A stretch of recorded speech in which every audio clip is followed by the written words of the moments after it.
and a fast forward button.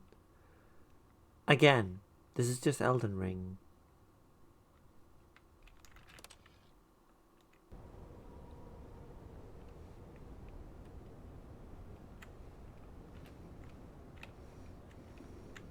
Well, someone asked what to do with that ladder back there. I don't think that's going to be a concern anymore. Let entropy take us.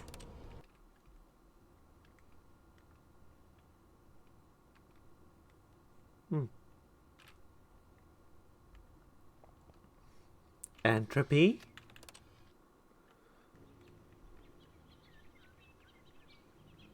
Oh. That's, considerably more lush than I expected.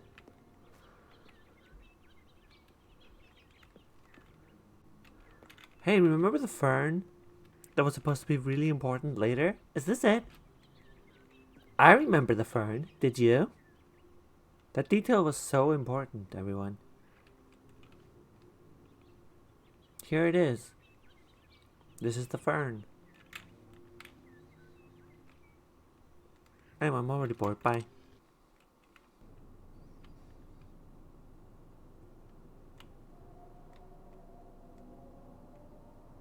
It's gone. Let us remember the fern, except... No.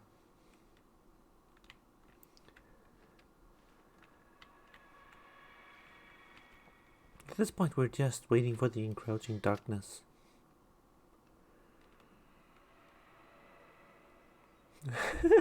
Is there? It's fantastic. I'm sure this game must have had some interesting connotations there. Well, we should never forget the fern. Never forget your roots. In fact, while I'm on that subject, we should never forget to... What was I saying? Anyway. Well. Yep.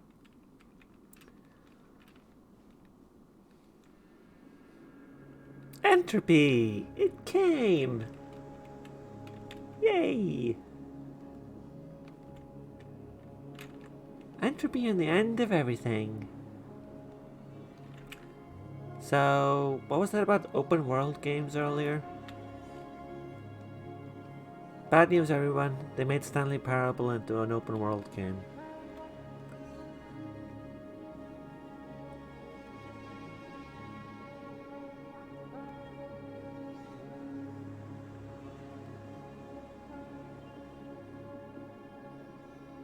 I mean, they joked about it earlier with Firewatch, but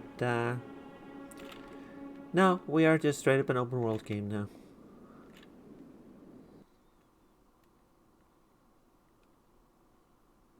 Let's play the Stanley Parable, everyone.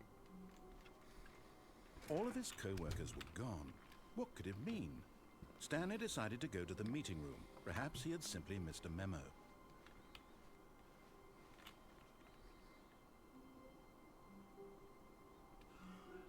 Oh, you think you'll get me like that, huh? You're right, I'm a sucker for neon. Oh, good. You noticed my sign. Yes, I have something very exciting to show you.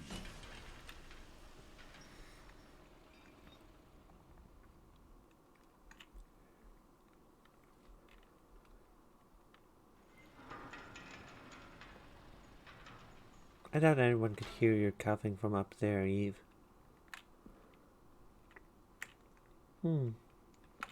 Alright. You see, Stanley, I've been reflecting on the Stanley Parable and about how roundly disappointing this ultra deluxe version has turned out to be. The original Stanley Parable was a landmark, and any new content for it should live up to that legacy. So forget this ultra deluxe nonsense. I say we take it one step even further. Which is why I'm very proud to announce for the first time ever, the Stanley Parable 2.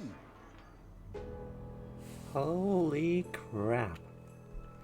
Now I'm getting my money's worth, huh?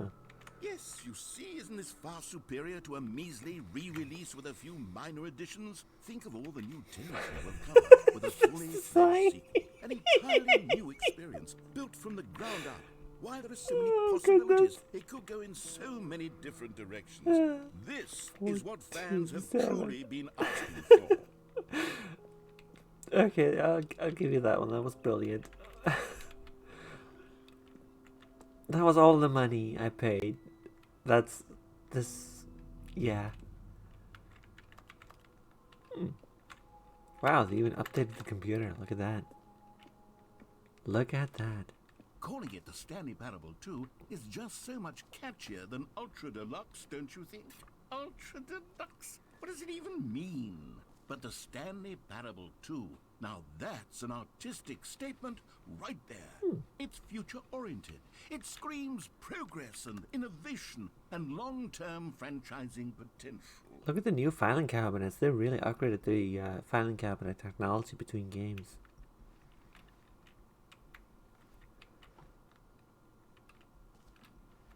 Ooh, even more filing cabinets. 427 is like your employee number in this game. So 427 for Stanley Parable 2. It's extremely my level of humor. Don't worry about it. I love the new offices. Tiny ass little computers. Ooh, crows. It's got a crow on it. Scarlet, there's a crow on it. Yes. 2 doors. Yes. 2 ferns?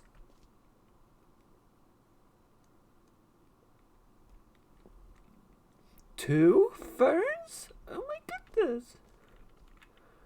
More TSP, better TSP. Win, win. I don't know about the brick and mortar approach though. The color red. See, like this is also just the thing that's designed to sucker me in. It's the white, black, red color scheme. Like that will sucker me in instantly.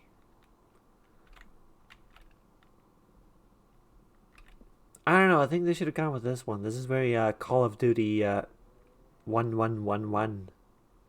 Crow. Yeah. Shit, they should have gone with this one. I believe that's actually on Microsoft clip art. What do you know?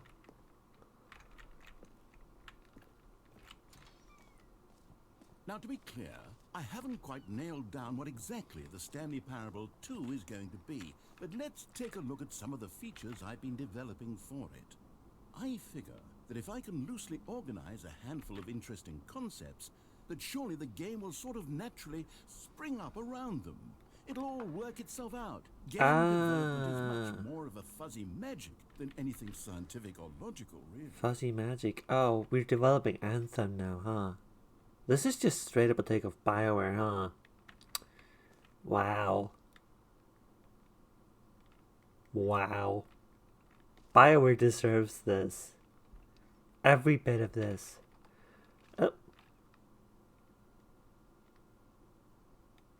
Okay. Portal 2, Half-Life 2, Batman Arkham Asylum 2, City. I didn't like that one. Divinity Original Sin 2, which was actually like the 4th game in the series, I think. Doom 2, yeah. Aladdin 2, Return of Jafar, yes. Dark Souls 2, yes. 2. I realize Dark Souls 2 is supposed to be a joke here, but I'm gonna be honest, it really was a good sequel. I certainly played it more than any of the other ones.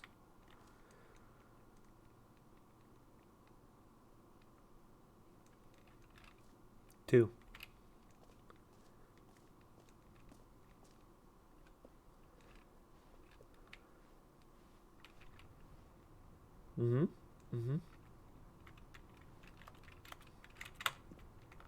The new content bus, what do you know?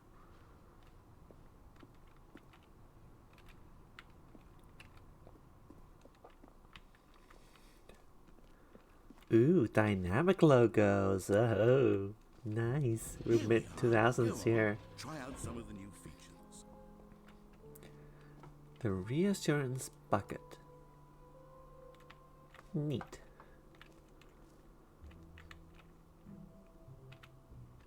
Mm-hmm.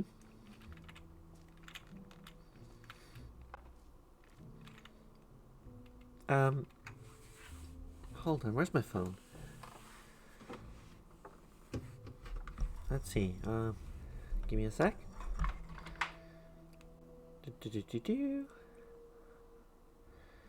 I'm going to just, real quick,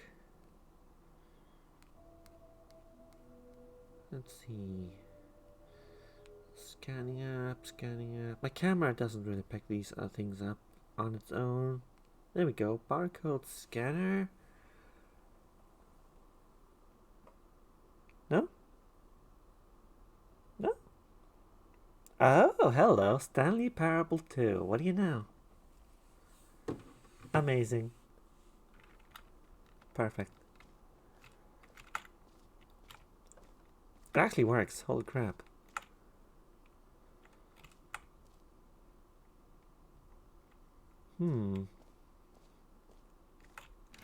For the Stanley Parable 2, I asked myself, what do players really want? And of course, the first and most obvious answer is that they want to be individually recognized and validated as people. So with that in mind, my first addition to the game is this button which speaks the name of the Hi, person Saga. playing the game.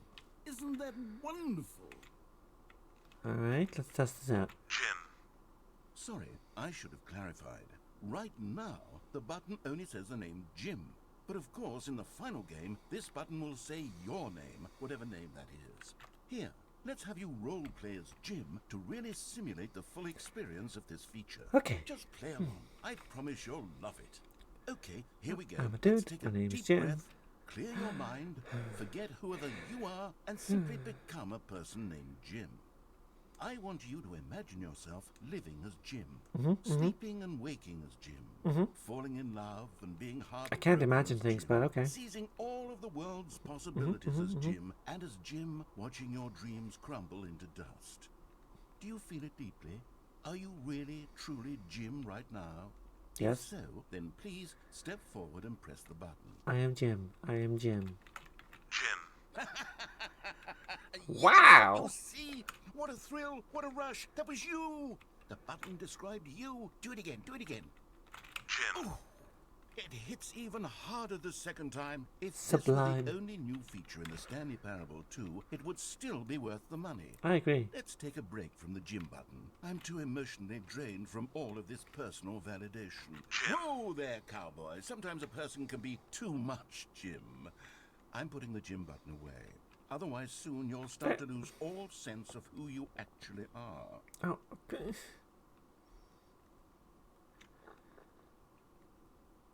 Wow, shoot. My name is Freya. What the heck happened there?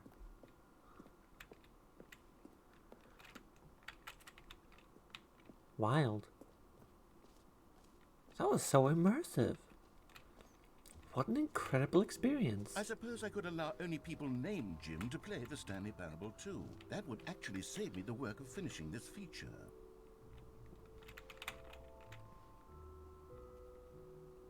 More of the same, but in a good way.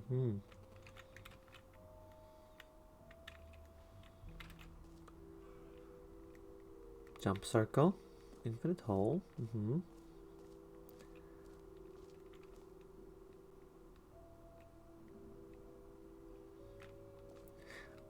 I like this. This is very funny.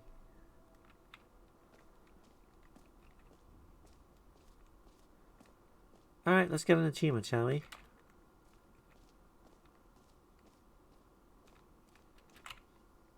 It just works. Now, here's something special. You remember that broken test achievement that got left in the game on accident? Well, I'm developing a technology to simply give you the achievement. Yes. You see, you'll come to this lever, and when you pull it, the achievement will be given to you. It's as simple as that. Okay, perhaps I should have clarified. This is technology that will exist. Ah, Right now, the game achievement development. is still fully broken. I'm not a wizard, Stanley, but I guarantee it will be fixed in the sequel to at last satisfy the hordes of ravenous fans all over the world who have been uproariously demanding this feature. I see. Gamers, we hear you, and I promise it will happen.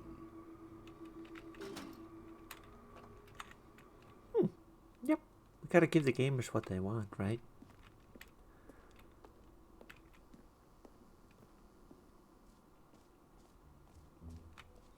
What else? What other exhibits haven't we seen yet?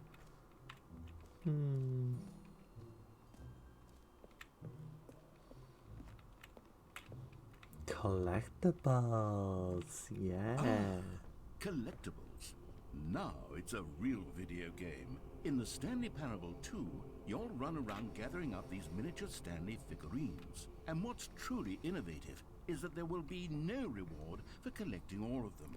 I don't want to stifle the intrinsic joy of watching a number go up. You simply collect all of them, and then you move the hell on with your unremarkable life.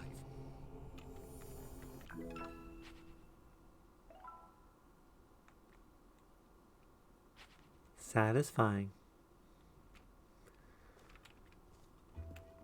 The other 5 probably haven't been God, implemented, it so... really is the worst when you collect everything in a video game and then they give you a big fancy reward for it. Absolutely tragic.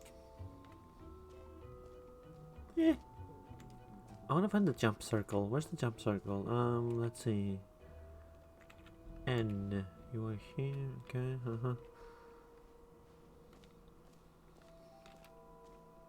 Jumping. We're back to jumping, everyone. You know what? Let's bring the jump circle back for Stanley Parable 2 as well. It's... Oh, wait. You already spent all your jumps the first time we saw the jump circle. Oh. Oh, well. I suppose it can just be a nice decorative piece, then. Oh, I want to jump more.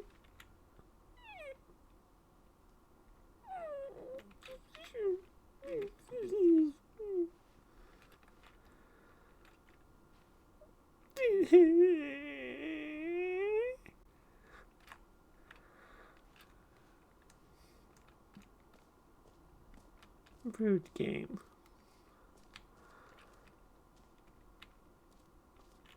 What's through here? Okay, I'll be honest, I haven't yet decided on this one. I think that in the new version, the office could use a bit of decoration, like balloons. But I'm undecided on Get Well Someday and Happy 12th Birthday. Which would you go with? This. You know, sometimes when you solicit another person's opinion, it makes you realize that you knew which one you actually really wanted all along. Happy 12th birthday, step-niece, it is. I am glad we made this choice.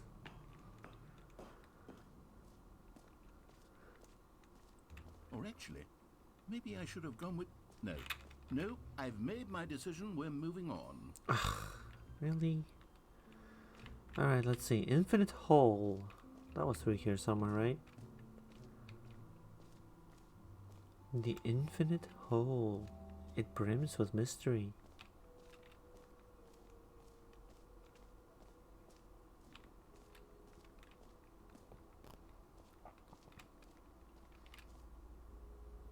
I see.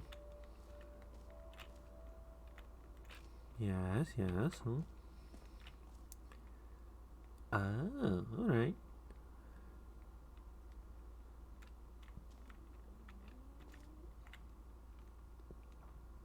I wonder what it means. Stanley, here's an idea that I'm truly fond of. It's never been done before in a video game. This is in fact a hole that you can fall down forever. That's right. Infinite falling. You can fall until the end of time if you like. A stunning leap forward for video games as a medium. Surely it's a leap down, right? I mean, surely. You see, isn't it wonderful? One of my more ingenious concoctions, if I do say so. Oh, I can see some direction in the air, Since huh? you've gotten to see the infinite hole, you can press the teleport button to pop back up to the top and we can continue onward. Now, I don't mean to be a bummer, but I do recommend you use the teleport button to go back to the top. Maybe do it on the sooner rather than later spectrum of things. Are you sure? Like, we gotta test the hole, right? There's only one possible way to test the Stanley, hole. I don't know quite how to say this tactfully, but it's possible that I slightly exaggerated the infinite nature of the hole. Is it a very, very deep hole? To be certain it is. It's an extremely deep hole. I don't want anyone to say that it isn't an astonishingly deep hole. It's using that Is audio it technology where the infinite? sound keeps getting Well, lower and that lower and lower, depends but on never your actually reaches an definition of end. infinity. From one perspective, the infinite is merely philosophical in nature. It's more of a... Ow. Okay, well, good for you. You found the bottom of the hole. You found me out, Stanley. I'm a liar and a cheat, and you're so clever. Look, I think the issue here is just that you're unusually fascinated by falling. Environmental One storytelling. person actually wants to fall infinitely. I figured the hole was as deep as anyone would actually need. Don't you put this on me. Maybe you're the problem. Look, things got a little heated there. I think we both said some things we didn't mean.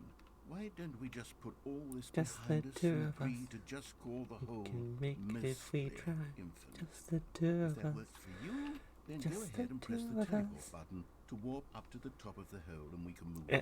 If I'll you've just not be seen up the here with TikTok you. where the lesbian folds the tea towel to this song, look it up. Just the two of us. We can make it if we... Great. Now, I'm very Oh. excited to show you even more of my ideas for the sequel. Okay, sure. What's this about a bucket?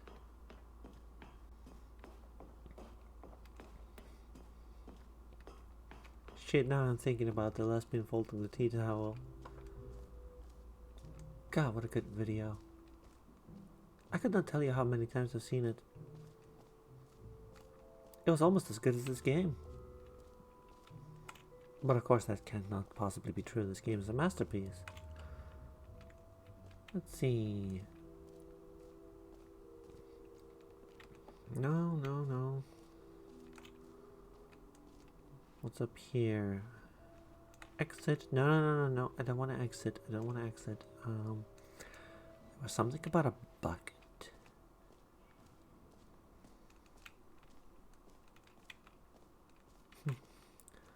The button that says gym. Oh, they changed the sign. Okay, that's pretty good.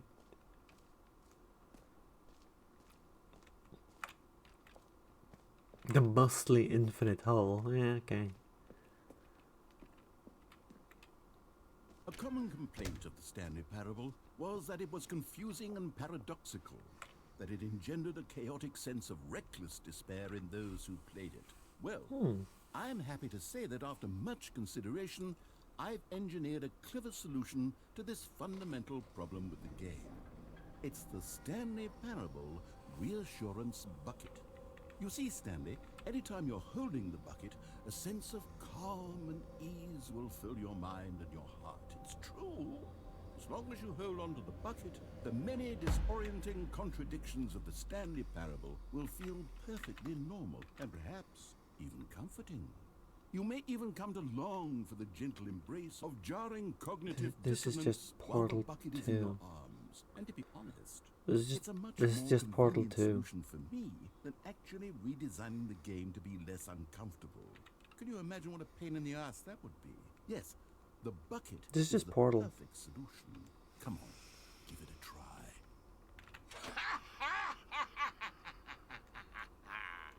Can you feel it? The glow of comfort, even in the face of crushing despair, must already be sweeping through your body. And in fact, can I say that I do believe the bucket lends you an air of charisma as well? I think that just What, holding you it saying I has didn't made have you the charisma? slightest bit more attractive as a person. More The attractive? benefits of the Well, bucket seem to go screw on you, and on, buddy. don't they? All this and more await you in the Stanley Parable 2. I am mad at you for saying that. Can I get rid of this thing? I don't like it.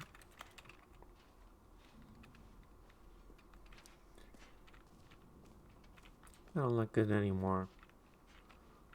It was rude to me.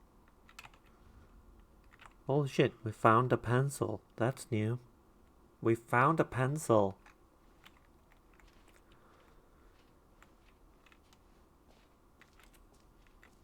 Anyway, let's keep the bucket. Does anyone give out awards for most enjoyable bucket in a video game?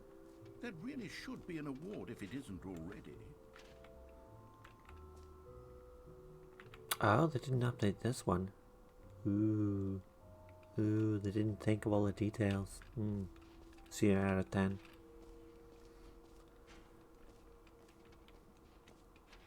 Now, that's the hole. And no, I cannot actually, like, throw the bucket or anything. It's just here now. This is our life now. It's a bucket. Oh, that sure was the thing. All right. Have you seen everything you wanted to? Ready to move on now? I'm done.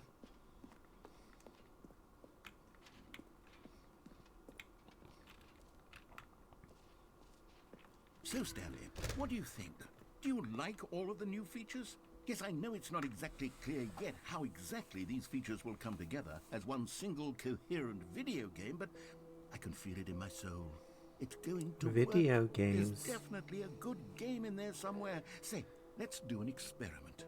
I'll arrange these new features together, and we'll see whether or not it coheres into a meaningful gameplay experience. Okay. Oh, does that mean we get a second bucket? Here it is. I'm gonna hack in a second I give bucket. you the Stanley Parable 2.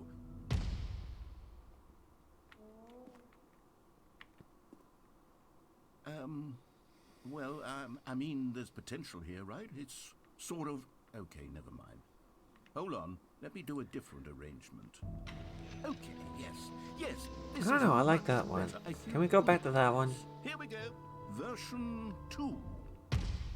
No, I like version 1 better. Come on. Who am I kidding, Stanley? This isn't a coherent video game at all. It's a lot of gags. And I do very much enjoy creating gags, but they don't add up to anything.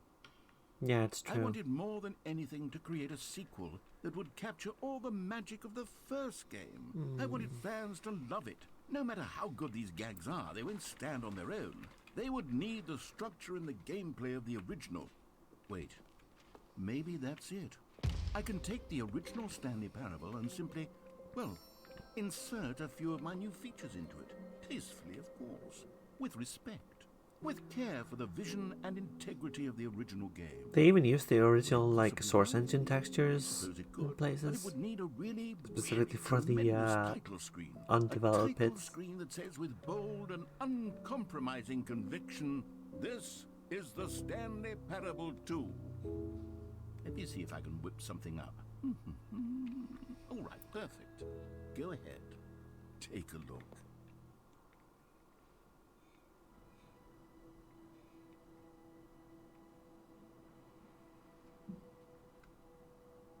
I have no words.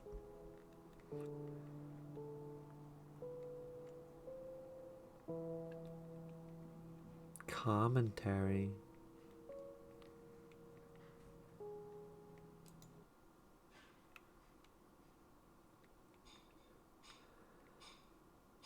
This is the story of a man named Stanley.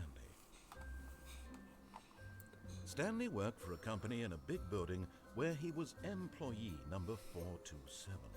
Employee number 427's job was simple. He sat at his desk in room 427 and he pushed buttons on a keyboard. Orders came to Oh, him thank you through for a the sub. monitor on his desk, telling him what buttons to push, how long to push them, and in what order.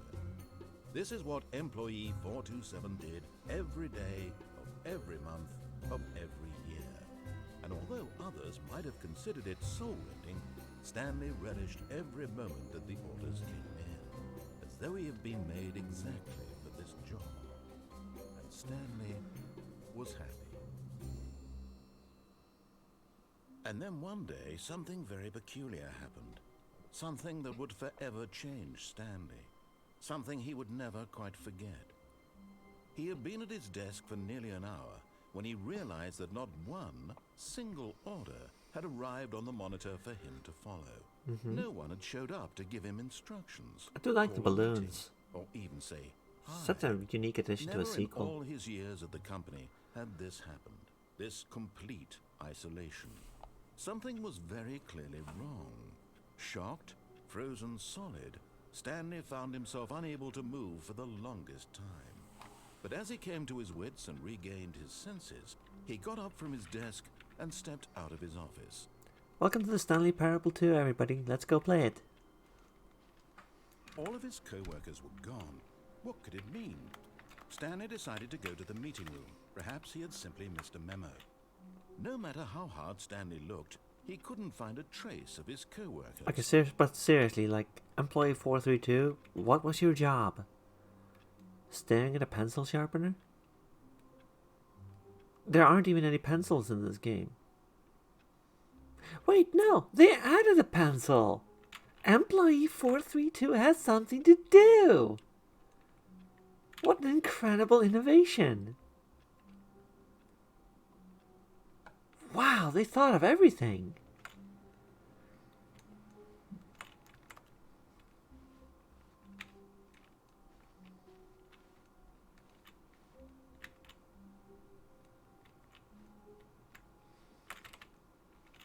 Oh. Hello. P. Stanley felt the bucket calling to him, begging him to pick it up. Why was he not doing it? Stanley picked up the bucket. I don't know why, but I feel incredibly reassured by this. I don't know why I would be. I don't have any context for this. I'm playing this for the first time. Stanley clutched the bucket tightly to his chest and entered the door on his left. This was not the correct way to the meeting room, but Stanley had felt the bucket calling to him, telling him that the employee lounge was simply the place to be. And here it was. Had the bucket turned out to be correct? Was this better than the meeting room? Yes, Stanley thought to himself. Yes, perhaps it truly was. How insightful I'm the Valentine. bucket turned out to be. That's me. No, never mind. The bucket was wrong. Did you just say the Stanley took bucket door was on his wrong? left to go back to the meeting room. Absolute goal And of so this the two person. of them detoured through the maintenance section and walked straight ahead to the opposite door. Still no one was here. Stanley needed the bucket's warmth and comfort now more than ever. Perhaps his boss's office was where he'd find answers. Me, I'm hot.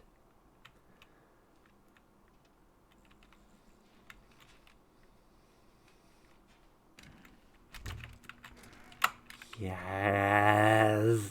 Yes. Can you feel it? The broom closet. It wants the bucket. You can feel that, can't you? The aura of jealousy? It's as clear as day. This broom closet believes it deserves the bucket. I can really feel it now. It's a bucket. It belongs in a broom closet. That's what the broom closet is trying to say here. It's supposed to go with the other cleaning supplies. Good for you, Stanley. Don't give in. Don't hand over the bucket. I know how hard it must be, given the pressure that the broom closet is putting on your shoulders right now. It won't let me. Strong. This is your bucket. This is your companion and lifelong friend. You can't hand it over. Oh no. We're getting into name-calling now, it seems. Is this how low the broom closet has sunk, that it has to resort to this stream of petty insults simply in order to get you to hand over the bucket? Stanley, I never liked this broom closet for a variety of reasons, but even this is worse than I had imagined. And wait, now the broom closet has the gall to imply that you and the bucket are not truly deep and lasting friends? That your relationship is purely superficial and convenient? My That your goodness. life is so banal and meaningless that you'd feel the same sort of kinship towards any inanimate object which happened to lay in your path in an even partially enticing manner? Well, I never. Go on, Stanley. Lay into it. Really tell the broom closet off for its demeaning comments. Expand on the wide variety of experiences you and the bucket have shared together. Go through each of them point by point. Share your journal entries detailing the rich emotional landscape of your feelings for the bucket, as they have changed and evolved over the years. I think it's a worst companion cube. That's all I got. It's just a worst companion cube. Okay, I've got you something which I think will help settle this debate once and for all. Here we go. There. Now it's settled. No more debate, no more discussion. Take a hike, broom closet, with all your meandering philosophical diatribes about the nature of cleaning supplies and their relationship to broom closets in the natural order My of things. bucket now.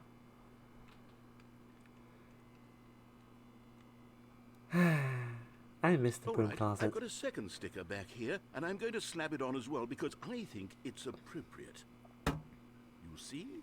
I feel that it works because the sticker is also a bucket. How'd you stick it underneath the first sticker? Whether the thing you're holding is a bucket How'd you do or that, not, narrator? You can look down at this sticker and say to yourself, "Ah, it's a bucket." There really is a wide variety of applications for this sticker. How'd you do that, though? The second sticker is underneath the first sticker. That's weird. You know what? I could take the name-calling and the dismissal of your kinship with the bucket, but now the broom closet is just giving us a silent treatment. And to be honest, I'm sick of the pettiness on display. You can stay here all you like, but I've had it with this impetulant room of cleaning supplies. Easily the most childish such room I've ever been in. I'll see you outside, and we can get on with the story about you and your bucket.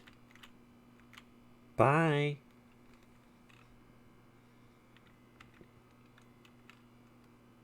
You know, I kind of feel bad this time. I have 2 stickers and everything. Like, let's just give the man what he wants. You know, just this once, okay? Coming to a staircase, Stanley and the bucket walked upstairs to the boss's office.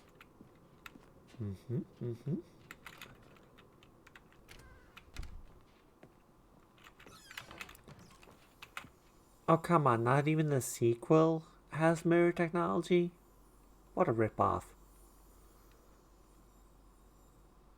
Ooh. You found one of them. One of the miniature Stanley figurines. Remember, no reward for collecting all of these, only the intrinsic pleasure of a job well done. You can't buy that sort of happiness, Stanley. God knows I've tried. So, I implore you to savor each and every moment you come across one of these beautiful figurines.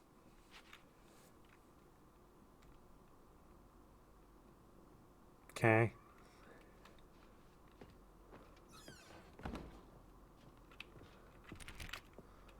La, la, la, la, la. Stepping into his manager's office, Stanley was once again stunned to discover not an indication of any human life. Crushed by the weight of this revelation, Stanley may have broken down into an emotional dumpster fire. I if am not the for most soothing expensive presence of the boss. I've never seen that Even before. now, in his darkest of hours, did the bucket's warmth and guiding light Sewage Lilies pierce by the Claude dark Money. clouds of confusion and chaos. It would be with him always. The bucket would, and he knew it. Carte The Blanche two and of Mont them were Blanc. inseparable. Alright. At this point, Stanley was so absorbed in But the of course tender it counts the spiritual preview on as the same connection he game, shared right? with the bucket that he didn't notice the keypad behind Duh. the boss's desk. Nor in his bliss of simply being near the bucket did he have any notion that the pin number for the keypad was 2845. It is still bizarre to me that this texture is still like that low resolution, but alright.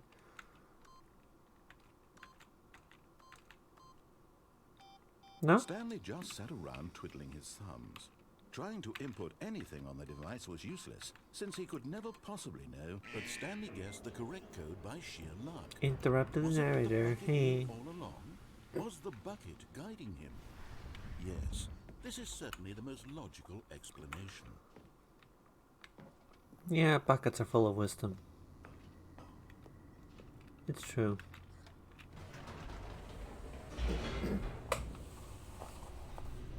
Yep.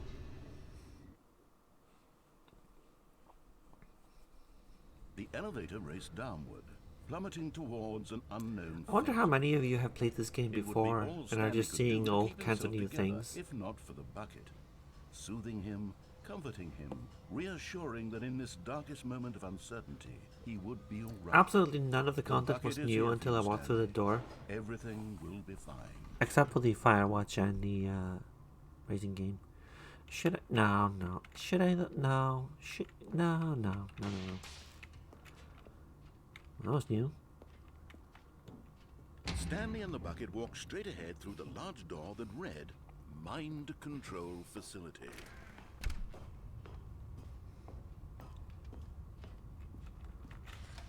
The lights rose on an enormous room packed with television screens. What horrible secret did this place hold? Stanley and the bucket both wondered to themselves. Hydration time.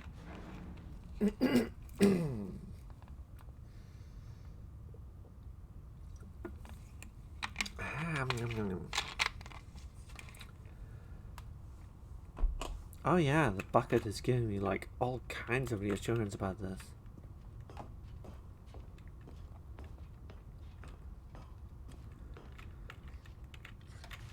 The monitors jumped to life, and Stanley nearly dropped the bucket in shock. Everyone in the office was being videotaped, monitored like guinea pigs. The bucket had never seen anything like this, and it very nearly burst into tears as Stanley cradled it gently, reassuring it that everything would be fine. Don't cry, little bucket. Don't cry. It's gonna be okay. This bucket's emotional journey is touching me more than the rest of the emotional journeys in this game have. Including mine. Was the bucket under the mind control facility's influence as well? Had the bucket been told to do things it didn't wish to do? Stretchies. What kinds of things does a bucket want to do or not want to do in the first place? These questions raced furiously in Stanley's feeble mind. Stretchies. No! He screamed into the bucket. He couldn't accept it. His own life in someone else's control. Never! He squeezed the bucket tighter. His one friend in the entire world. At this point, he could trust no one except for the bucket. I feel like the bucket is adding so much to the point of the Here was story. the proof. The heart of the operation. Controls labeled with emotions. Happy or sad or content. Walking, eating, working, all of it monitored and commanded from this very place. And as the cold reality of his past began to sink in, Stanley decided that this machinery would never again exert its terrible power over another human life. For he and the bucket would dismantle the controls for good. Are we ready for this? Best friends, Stanley and the bucket, up against the world. They high-fived in a really cool way, and the bucket made a sassy comment about taking down the system. Heck yeah. We're buddies.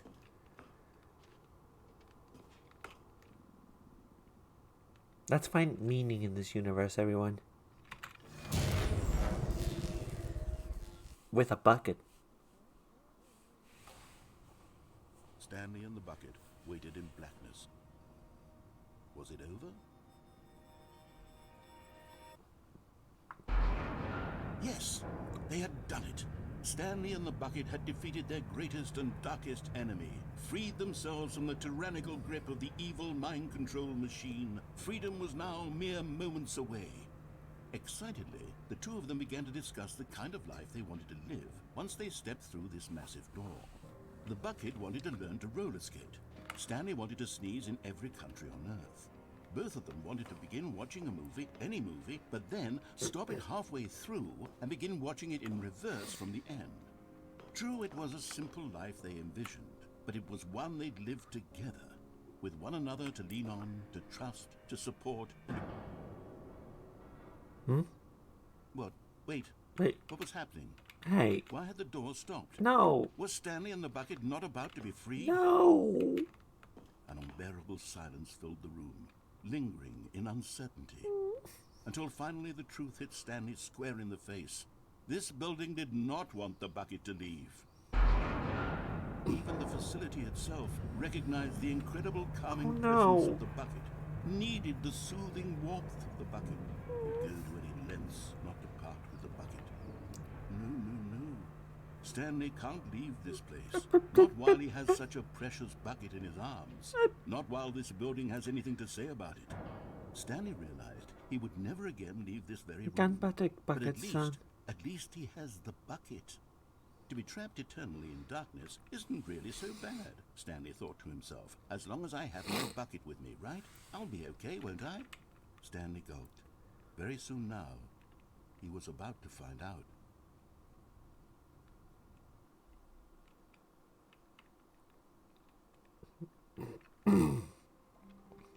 Let's play the Stanley Parable, everyone.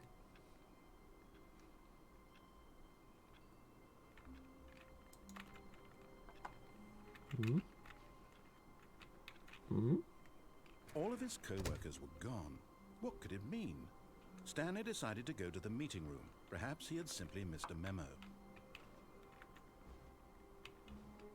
Stanley lifted the bucket into his arms, and a wave of comfort rushed over him. Bucket-san is my only friend.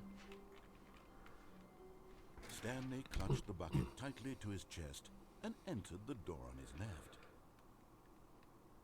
Bucket, it's just you and me now. Let's make history. This was not the correct way to the meeting room, but Stanley had felt the bucket calling to him, telling him that the employee lounge was simply the place to be. And here it was. Had the bucket turned out to be correct? Was this better than the meeting room? Yes, Stanley thought to himself. No, never mind. The bucket was wrong. Stanley took the door on his left to go back to the meeting room. No, said the bucket. don't go to the meeting room. Go somewhere else. The cargo lift, yes. Go there. Go to the cargo lift. Good, said the bucket. now ride the lift all the way to the top. There's something up there I need you to do. Stanley did not question why or how this bucket was speaking to him. It should Why have would alarmed I? him, of course, because buckets can't talk. But Stanley chose not to think about this obvious fact. He was firmly convinced that the bucket had spoken to him, and he unthinkingly did whatever the bucket asked. I want you all to realize this is the new content of this video game. And it is the best $25 I spent this year. Go into this dark room over here. Stanley once again obeyed blindly.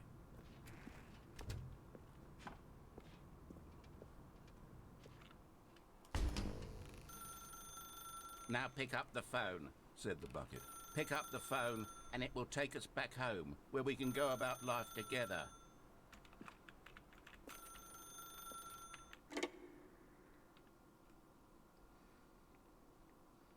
This is the sad story of a man named Stanley and his bucket.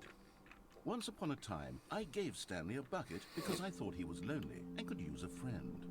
And then, very distressingly, he began to believe the bucket could speak to him.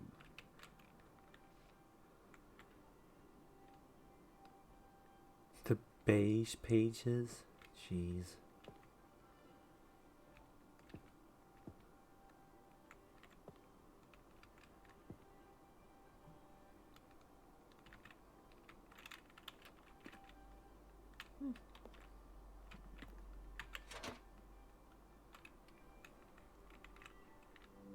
The Stanley Parable Reassurance Bucket was merely meant to provide the comforting glow of companionship.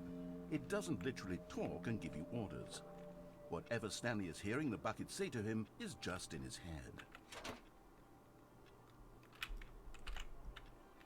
Lately, I've been concerned about him.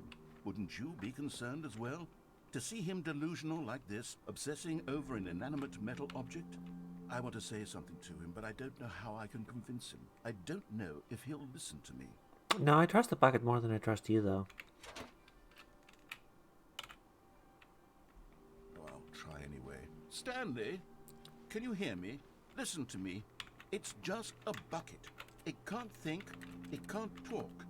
All it will ever truly do for you is effectively transfer a liquid from one location to a different location. That's it. It doesn't do anything else.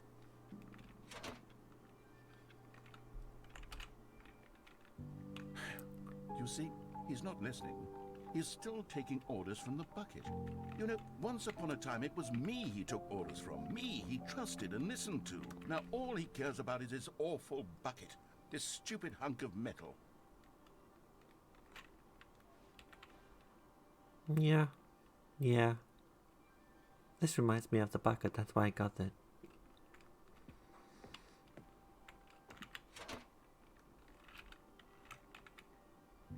It's sad. I suppose he doesn't need me anymore.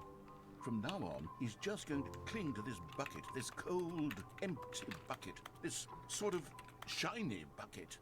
Well, I'll give it this. The bucket does have a nice shine to it.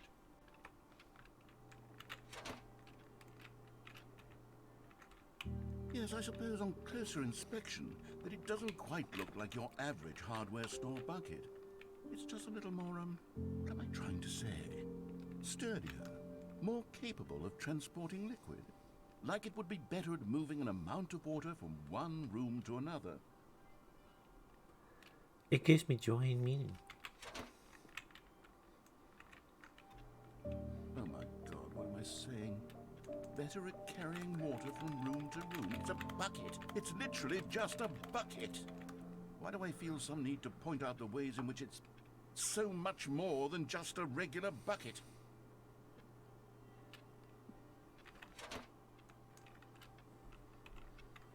Oh no. I'm having feelings for the bucket. No.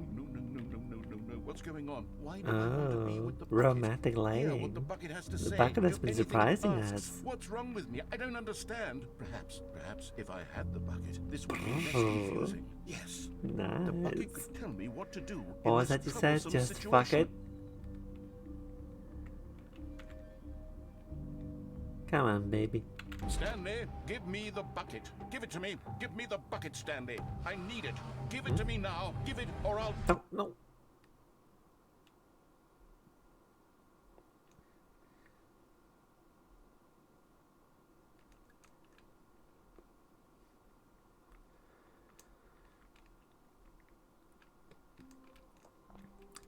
Let's play the Stanley Parable, everyone. Already this was uncomfortable, and Stanley decided that as soon as he found a new space he felt safe in, that he would never leave it again in his life.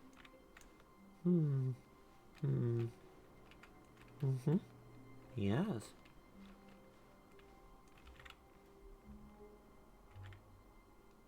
Ah, meeting room, eh?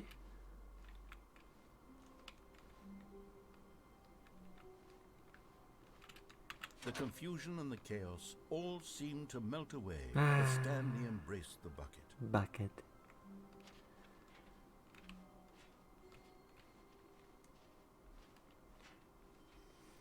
Stanley clutched the bucket tightly to his chest and entered the door on his left. This was not the correct way to the meeting room, but Stanley had felt the bucket calling to him, telling him that the employee lounge was simply the place to be. And here it was. Had the bucket turned out to be correct? No. Was this no, never mind. The bucket was wrong.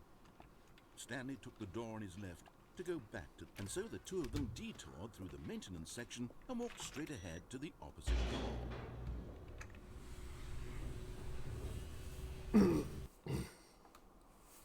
Yep. Oh, good, Stanley. I'm glad you found your way here. I knew you'd find this place eventually. Oh, hello. You see, your friends and I are concerned for you, Stanley. We've come together here because we care about you very much. It's this bucket you're carrying around everywhere. The bucket isn't even from the original Stanley Parable. It's just sequel content. We're the ones that matter, Stanley. Classic characters from the first game, like the Adventure Line and the Broom Closet. Because that's what fans want from a sequel. They want more of their favorite jokes, not this bucket that they've never seen before. Yes, I know I'm the one who gave you the bucket, but you're spending Important too much content time right here. with it. Don't you want another story involving the Adventure Line? We could make the Adventure Line go somewhere new. Yes, yes, that's what the fans want. Let's do it.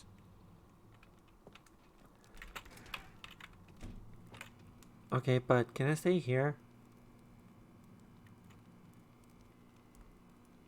Oh, they lit this place differently.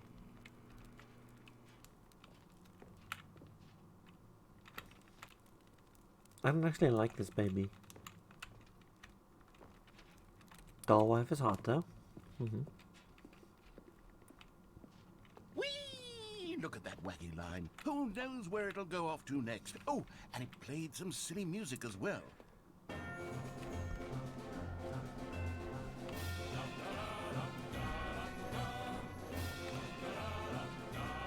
Now this is what the Stanley Parable is all about. Don't you remember all those great jokes from the original dialogue? Also, Stanley is addicted to drugs and hookers. Yes, it's as classic now as it was back then. Let's do it for the fans, Stanley. Let's give them more content exactly like this. But if we want to do that, you're going to have to give something up.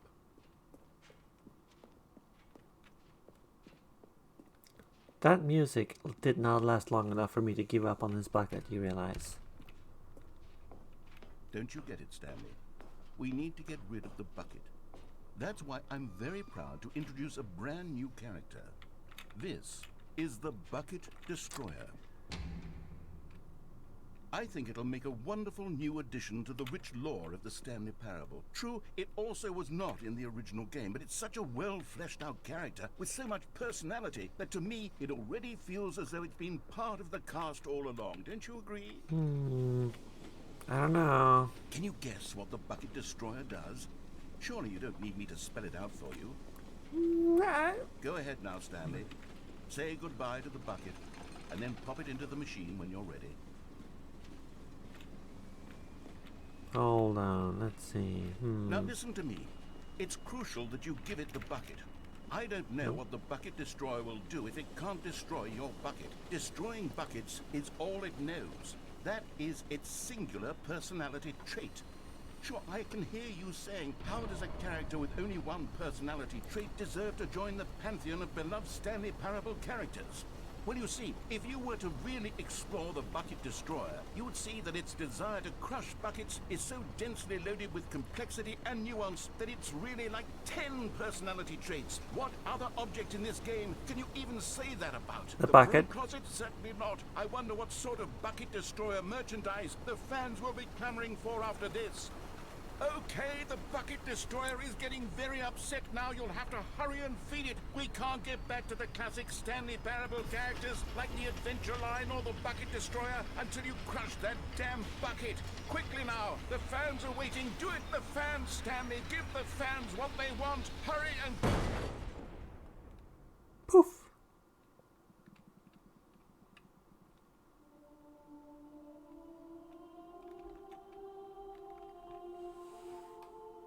Bucket Destroyer, my prized creation. You had so much potential. We were going to do such marvelous things with you, tell such spell-binding stories about you. All of it squandered now. Goodbye, new friend. For the moment in time that you were here, you were magnificent.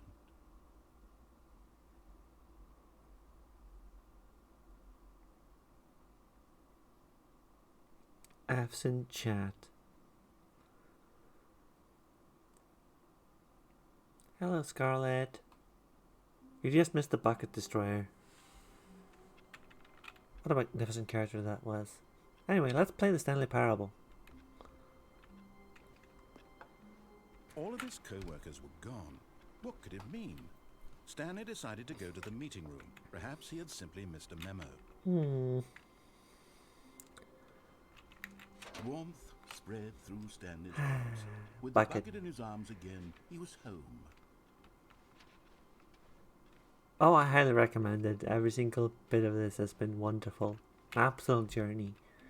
Stanley clutched the bucket tightly to his chest and entered the door on his left. No, I don't. This was not the correct way to the meeting room, but Stanley had felt the bucket calling to him, telling him that the employee lounge was simply the place to be. And here it was. Had the bucket turned out to be correct? Was this... No, never mind. The bucket was wrong. Can't believe they ran out of content for the bucket. To the meeting room. No, said the bucket. don't go to the meeting room. Go somewhere else. The cargo lift, yes. Good. Said the bucket. Now ride the lift all the way to the top. There's something up there I need you to do. Stanley did not question why or how this bucket was speaking to him. It should have alarmed him, of course, because buckets can't talk. But Stanley chose not to think about this obvious fact. He was firmly convinced that the bucket had spoken to him, and he unthinkingly did whatever the bucket asked. B. No, stop. Look there on the wall. You see, there's a sign right there. It says, no buckets past this point. Stanley, how could you think it was okay to bring the bucket here? Unless, what if the problem is that you actually don't know what is a bucket and what isn't a bucket? I suppose that would explain a lot about your behavior up to this point. Which, if that's true, well, my goodness, I think we have to do something about it. This misunderstanding could have dire consequences on the entire rest of the game if not addressed quickly and properly. So much of the impact of the story is dependent on your understanding of what is and isn't a bucket. Please, step in here for a moment. This is too much for one cat to handle, I'm afraid.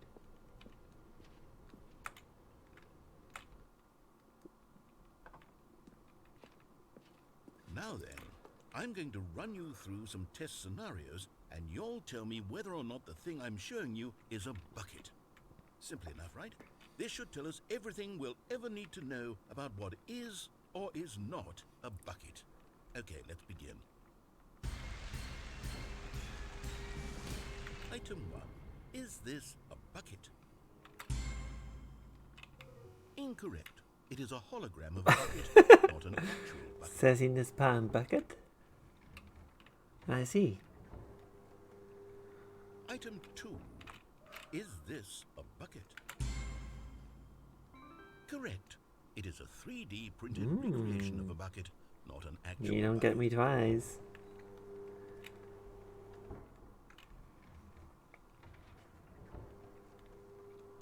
Item 3.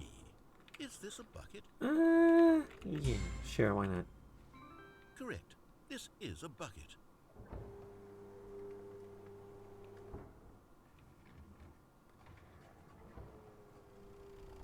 Item 4. Is this a bucket? Yes. Are you hallucinating? This is a tractor. It's an enormous machine that tills the earth. I thought this was a gimmick. How on earth did you manage to screw it up? Absolutely incredible. Let's just move on to the A next. tractor is just a bucket if you think about it.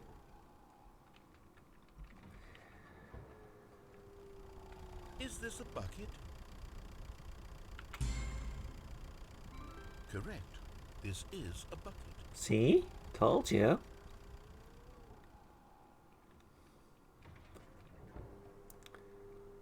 Item 6. Is this a bucket? No, no, no, no, no, absolutely not. Trick question. Both. Gotcha. Oh, you. Item. Got Wait, hold me. on. I can't find the next one. Let me see. Should be around here somewhere.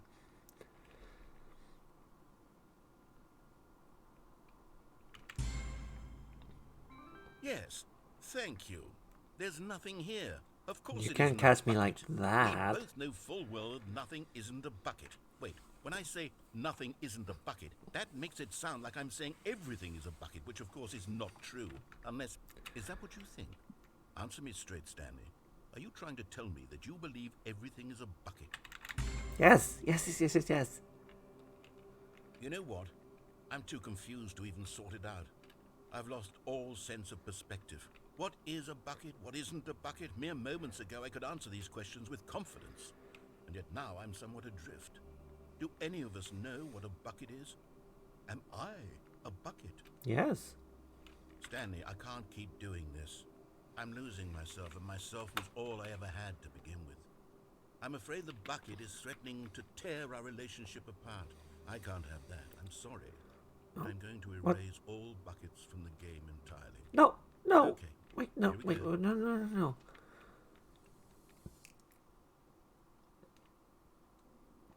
What happened? Is everything gone? Well, yes, everything is a bucket. Was everything a bucket? Yes, that's what I was Everything in the game saying. was a bucket. Oh my God, I had no idea. How could... Except me. I'm not a bucket after all. And you, Stanley, you're still here. You're not a bucket either. Oh, this is wonderful news. We're not buckets. Really? Yes, I actually feel much more at ease right now. It's delightful to get some clarity on that issue, but it doesn't change the fact that we haven't got a game. So, tell you what, I'll reset everything and we'll put back all of the buckets, okay? And we'll know that it's all a bucket. But if you run into anyone else, maybe don't mention that. Who knows what that information might do to a person. It's the Matrix, All right, but it's here we go. buckets. I see. We're in the buckets. Oh, let's play the Stanley Parable, everybody. All of his co-workers were gone. What could it mean? Stanley Keep on decided to go tracking. to the meeting room. Perhaps he had simply missed a memo. You know what? Maybe I should go to this committee meeting. Meaningless collection is absolutely something that I enjoy.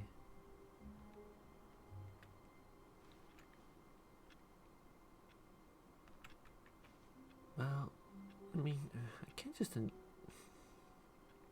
if everything is a bucket, then surely all of this is reassuring, right?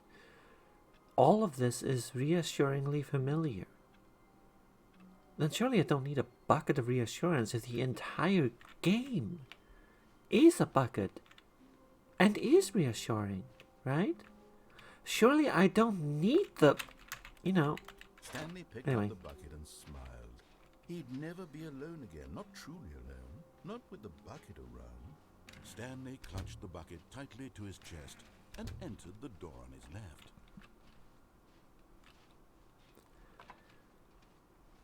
What was I saying? I forget. Good question. How do we find the other four?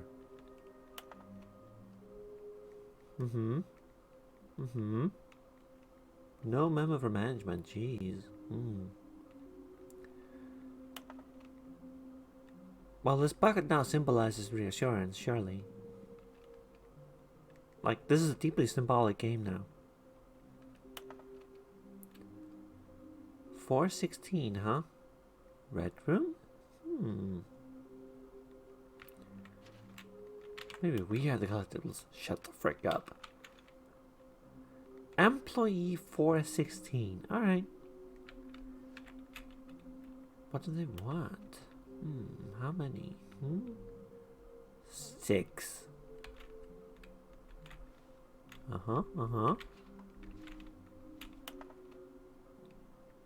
Environmental storytelling.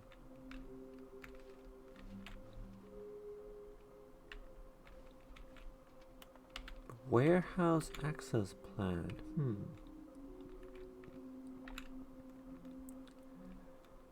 Retrieve Chris's remains from warehouse floor. Interesting. Alright. There must be a point to this, you know. No, there's no reward. I'm sorry. There's no reward for finding all of them. Stanley, we must move on from this broom closet, simply because I have no remaining stickers. Oh. If I did, you can guarantee we'd be in here for hours. But alas, no stickers.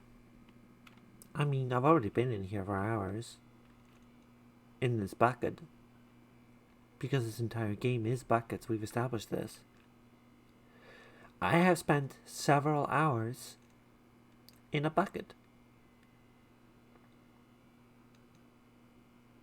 It's okay. Sometimes that's just what we want to do.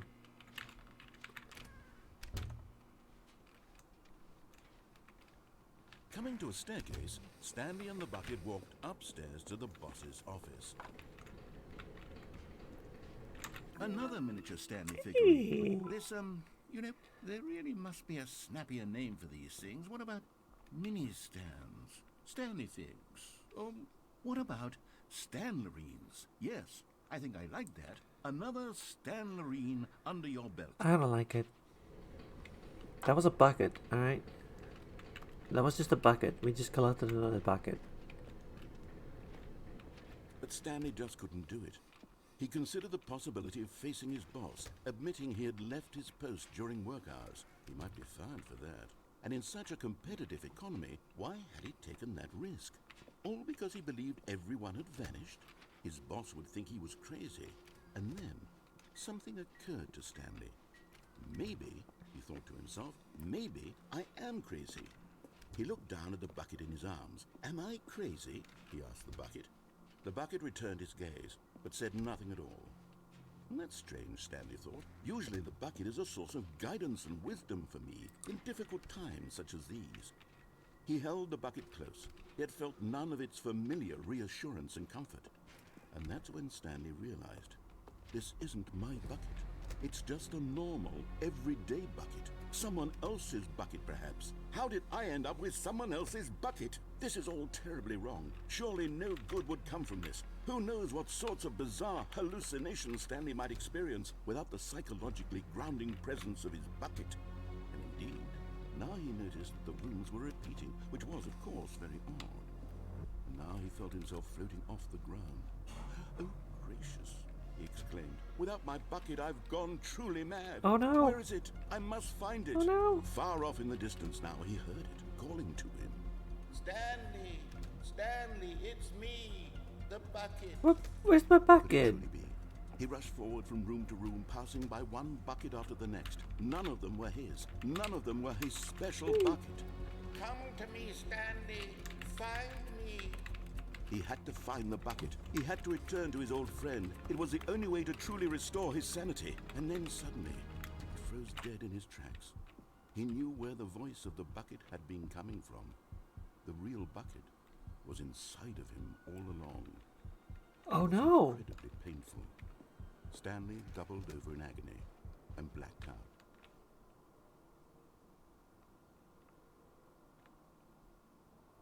This is the story of a woman named Mariella. Mariella woke up on a day like any other. She arose, got dressed, picked up her bucket of comfort and security, and walked to her place of work. But on I'm this glad particular everyone in this day, world has her a bucket walk of their was own. interrupted by the body of a man who had stumbled through town, talking and screaming to himself, and then collapsed dead on the sidewalk. Right away, she knew what the problem was. This man had no bucket.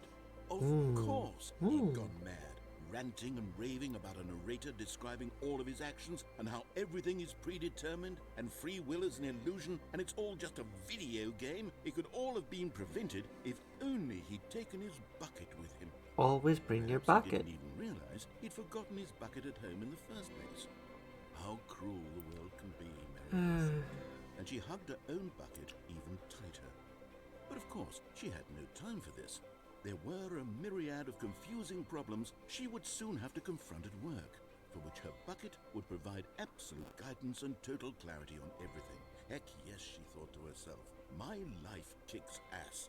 And she backflipped all the way to work. But we didn't have a bucket. Oh well. Let's play the Stanley Parable, everybody.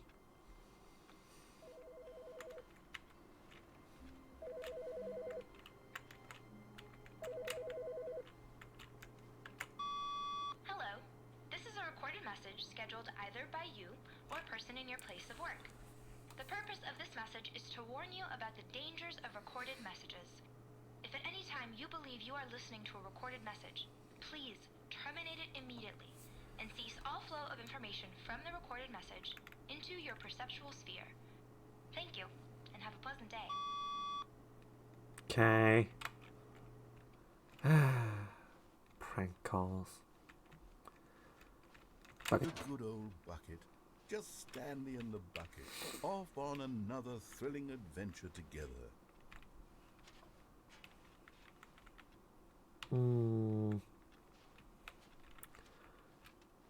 417. Employee 416. What do you know about the figurines? Stanley clutched the bucket tightly to his chest and entered the door on his left. I wonder why that wasn't sub. Yeah. That seems kind of weird.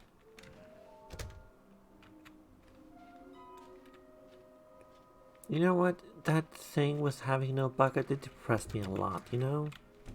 Stanley, we must move on from this broom closet. Okay, simply because I fine. have no remaining stickers. If I did, you can guarantee we'd be in. Coming to a staircase, Stanley and the bucket walked upstairs to the boss's office.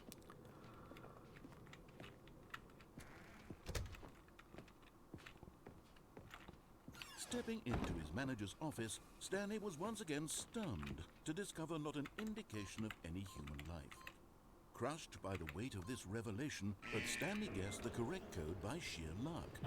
Was it that the bucket knew all along? Was the bucket guiding him? Yes, this is certainly the most logical explanation.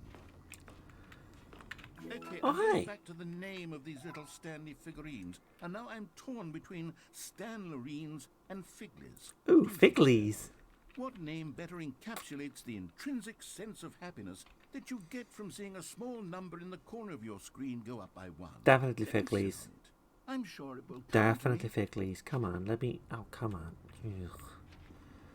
Disappointing me once again, narrator.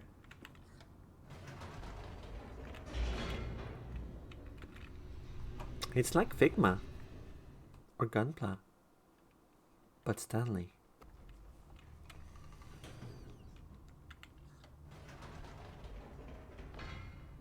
Wait, Stanley said to the bucket. Can we go back up? When I was pressing those keypad buttons, there was something very intriguing about the number 3. I want to go back so I can try pressing the number 3 again. The bucket said nothing.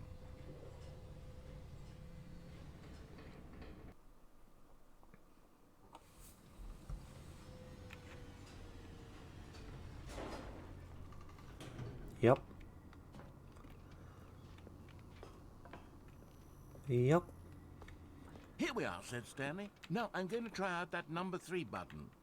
He took the bucket over to the keypad and began absolutely slamming on the number 3 over and over and over.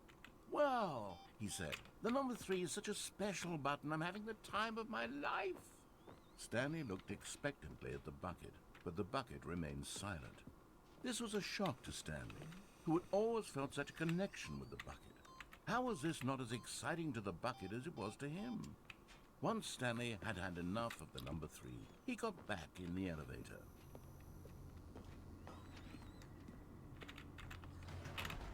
Perhaps the bucket had missed something. Perhaps it had not seen how much joy Stanley got from slamming the number 3 repeatedly. I don't know. That's the first time the bucket has steered me wrong. A hint of regret nagged in the back of Stanley's mind. Should he demonstrate? Stanley and the bucket walked straight ahead through the large door that read, Mind Control Facility. No, Though this no. passageway had the word escape written on it, the truth was that at the end of this hall, Stanley and the bucket would both meet a violent death. The door behind them was not shut. Stanley and the bucket still had every opportunity to turn around and get back on track. At this point, Stanley and the bucket were knowingly walking forward into a very painful death for each of them. Look, if I die with my bucket, then I die a warrior's death.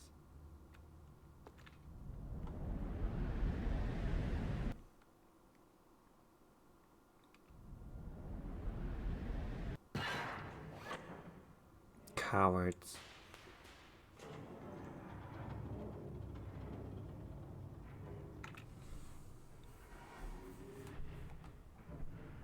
As the machine whirred into motion and Stanley and the bucket inched closer to their demise, Stanley reflected on how meaningless the bucket's warmth and comfort had turned out to be. To be sure, it puts the mind and the soul at ease to embrace the bucket, but what use is a sense of ease when you're about to be crushed to death? This is what Stanley thought to himself, and he sort of kicked himself for wasting so much time carrying a bucket everywhere. Farewell, Stanley.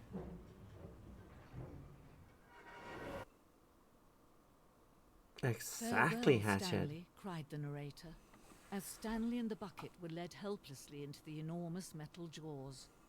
In a single visceral instant, the bucket's life came to an end as it was crushed violently to death.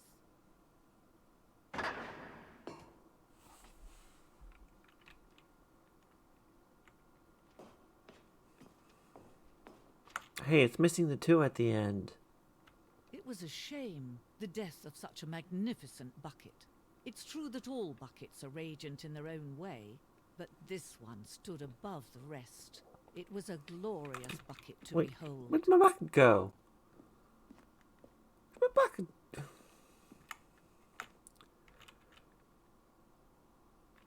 The human mind is frequently empty within a cavernous void. It's called my stream.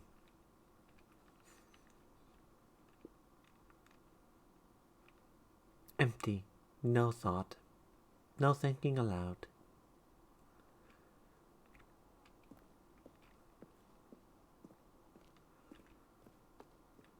Can you see how arrogant it was for Stanley to take a bucket like this and to claim it for his own?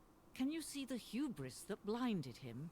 Can you see that the bucket is far more noble than Stanley will ever be in his short life? And thus it ascends metaphorically to heaven.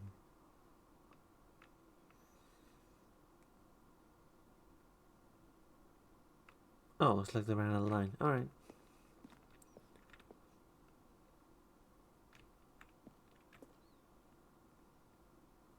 The greatest number of buckets ever captured on camera.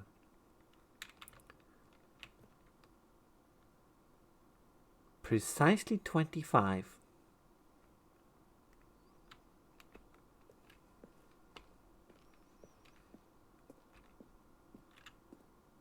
Oh, no. Oh dear, no. You can't do that. Leonardo da Vinci, you madman.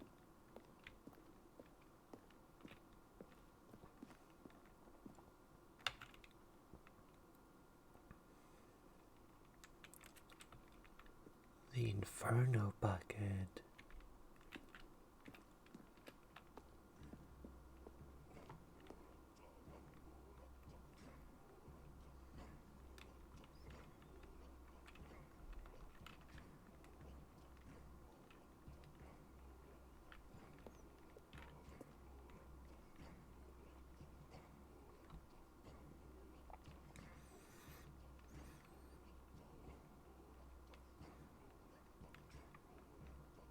In Icelandic, the word for bucket is fata. It sounds like clothes, food.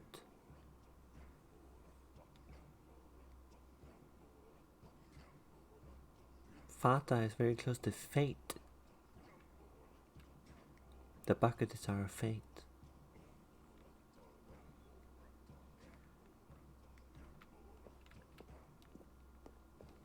No man can own a bucket, and certainly not a bucket as dazzling to behold as this one. It is man who should kneel before the bucket.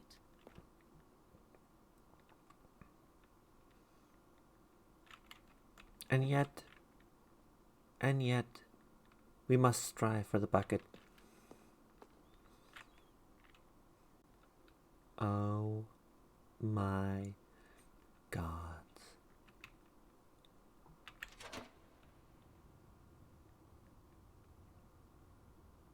But there is something we can do. Something we can do together, you and I, that will right this terrible wrong. Let Stanley die. Let him be crushed by the machine. Don't reset the game. Don't give him another opportunity to run off with another beautiful bucket. We can save the world's buckets from their treatment as tools and implements if only we let Stanley die together. The bucket shall take its place as ruler, as leader, I accept as this commander fate. of a new world, a new vision. As it should have been, all along.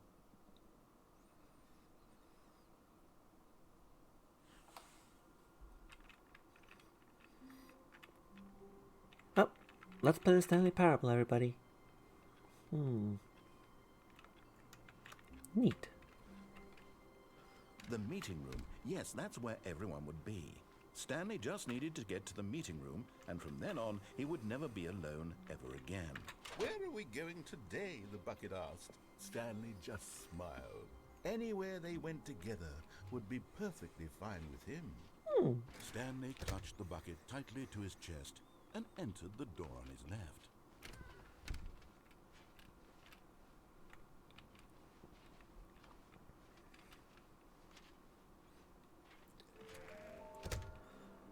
Ha! I'm way ahead of all you. I got 4. I don't think I'll find all 6 before the stream is over, but, you know. Stanley, we must move on from this broom closet, simply because I have You know, you really should just board this room up, because I'm going to do this every time. Maybe you should have thought of that. Maybe you should do that next time. Stanley and the bucket walked upstairs to the boss's office. Did we? Did we? Yeah, okay. I want to see the nuclear bucket rain. Stepping into his manager's office, Stanley was once again stunned to discover not an indication of any human life. Crushed by the weight of this revelation, Stanley may have broken down into an emotional dumpster fire if not for the soothing presence of the bucket. Even now, in his darkest of hours, did the bucket's warmth and guiding light pierce the dark clouds of confusion and chaos. It would be with him always. The number 3 is awesome. He knew it. The two of them were inseparable. At this point, Stanley was so absorbed in the tender spiritual connection he shared with the bucket that he didn't notice the keypad behind the boss's desk. Nor in his bliss of simply being near the bucket did he have any notion that the PIN number for the keypad was 2845. But Stanley guessed the correct code by sheer luck. Was it that the bucket knew all along? Was the bucket guiding him? Yes, this is certainly the most logical explanation.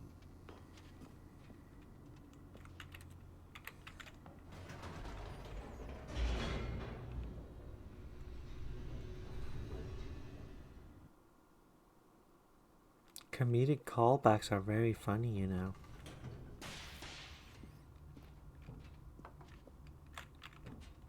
Stanley and the bucket walked straight ahead through the large door that read, Mind Control Facility.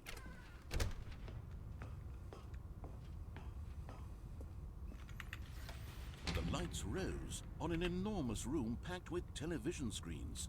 What horrible secret did this place hold? Stanley and the bucket both wondered to themselves.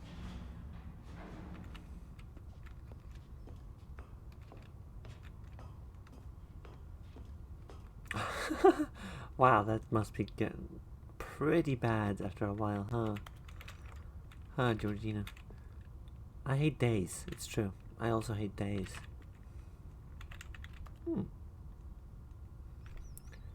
Employee observation protocol. Alright. Sure. The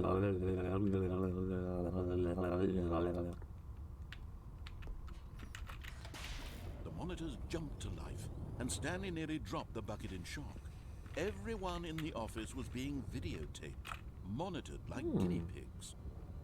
The bucket had never seen anything like this, and it 416. very nearly burst into tears as Stanley cradled it gently, reassuring it that everything would be fine.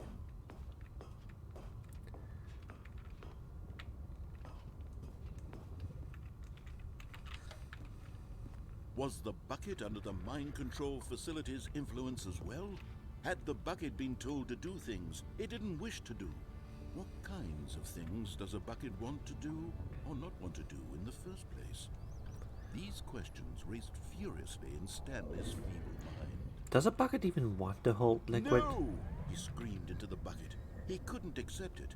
His own life in someone else's control, never! He squeezed the bucket tighter. His one friend in the entire world. At this point, he could trust no one except for the bucket.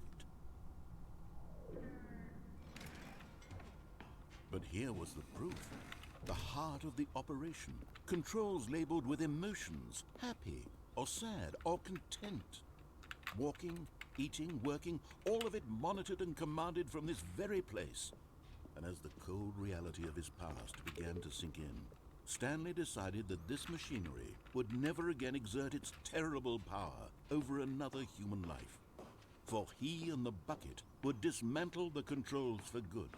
Two best friends, Stanley and the bucket, up against the world. What if I just They want the bucket to high-fived in a rule really humanity, cool though? way, and the bucket made a sassy comment about taking down the system.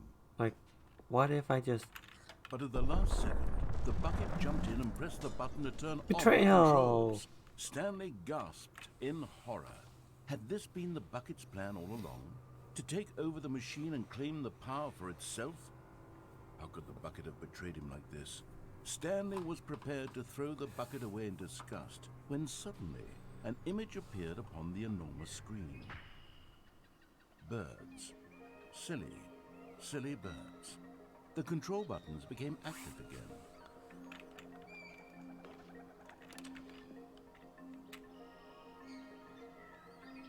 Stanley flipped through one video of silly birds after another, and then it dawned on him. This wasn't a mind control facility at all. It was a facility for monitoring and surveilling silly birds all over the world. This is making me The hungry. mind controls were only a facade to disguise its true intentions. Had the bucket known this all along? Stanley marveled at the metal genius in his hands, the one who had pointed him towards this incredible discovery. Stanley and the bucket never found freedom because they spent the rest of their lives here Yummy in this birds. place, flipping through live streams of the silliest birds imaginable. Of all the possible paths his life could have taken, this one was surely the best. No, Stanley. yeah, no, yeah. Nah, yeah, that's pretty good.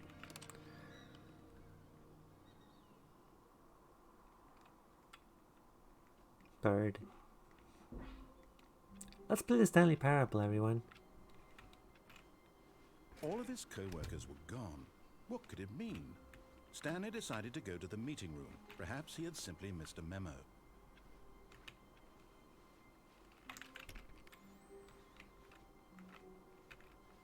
When Stanley came to a set of two open doors, this was not the correct way to the meeting room, and Stanley knew it perfectly well. Perhaps he wanted to stop by the employee lounge first, just to admire it. It was okay.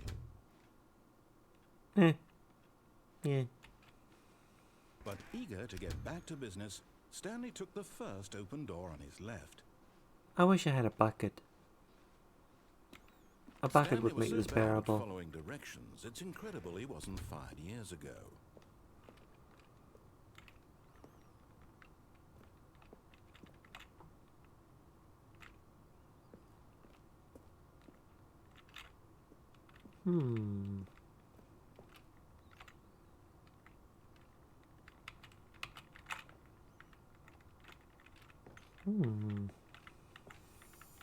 You're getting close now, Stanley. You've nearly gotten all of the Figler Anmarines. Very soon, you'll collect the last one, and then the first number will equal the second number, and that will be it.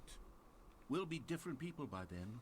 Different in the sense that we used to have none of them, and now we have them all. You can't go back to when you had no Figler Anmarines. You gotta work None at of that us one, can. though. No, I liked Fickleys. Can we go back to Fickleys? That was a fun name. Fickleys was good. But in his eagerness to prove that he is in control of the story and no one gets to tell him what to do, Stanley leapt from the platform and plunged to his death.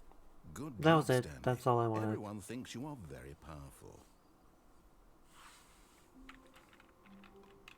Well, let's play the Stanley Parable, everyone. Stanley knew the office layout like the back of his hand. It was only a matter of time before he found the others, wherever they were. Just Oh, a hey, matter of a time. bucket. Maybe we should take it with us. A good bucket, a strong bucket, a humble bucket, a committed bucket, a bucket of culture and distinction. Yes, I Stanley agree. clutched the bucket tightly to his chest and entered the door on his left.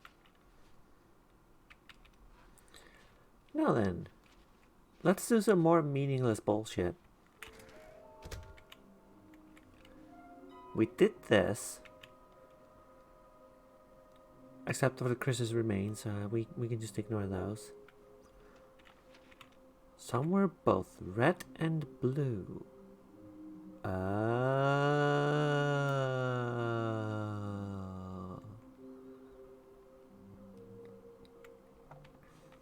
I get it. Coming to a staircase, Stanley and the bucket walked upstairs to the boss's office. Well, this is red and blue, but we already got the one that was here, so But Stanley just couldn't do it. He considered the possibility of facing his boss, admitting he had left his post during work hours. He might be fined for that. And in such a competitive economy, why had he taken that risk? All because he believed everyone had vanished? His boss is this the first repeat we've had? I think this might be the first repeat we had. Occurred to Stanley. Maybe, he thought to himself, maybe I am crazy. He looked down at the bucket in his arms. Am I crazy? He asked the bucket. The bucket returned his gaze. Yeah, I think this is the first repeat we've had. That's strange, Stanley thought. Usually the Now bucket I was just a gotta source of get back guidance to and the red wisdom and for me blue. in difficult times such as these. He held the bucket close, yet felt none of its familiar reassurance and comfort. And that's when Stanley realized, this isn't my bucket. It's just a normal, everyday bucket. Someone else's bucket, perhaps. You know what? Let's play the Stanley Parable instead. I hear that's a pretty good game. All of his co-workers were gone. What could it mean? Stanley decided to go to the meeting room. Perhaps he had simply missed a the embrace of an old friend. A weathered companionship that stands the test of time. Stanley clutched the bucket tightly to his chin. This was not the correct way to the meeting room, but Stanley had felt the bucket calling to him, telling him that the employee lounge was simply the place to be. I don't actually remember how to get to the red and blue doors at all. I'm just doing no brain shit. Was wrong. Stanley took the door on his left to go back to the meeting room. Like, seriously, I don't know. I don't remember anything. Two of them detoured through the maintenance section and walked straight ahead to the opposite door. Maybe I have to leave the bucket behind. What a tragedy. Oh, good Stanley. I'm glad you found your way here. I knew you'd find this place eventually. Oh, no, you don't. No. Let's play the Stanley Parable instead. All of his co-workers were gone. What could it mean? Stanley decided to go to the meeting room. Perhaps he had simply missed a memo.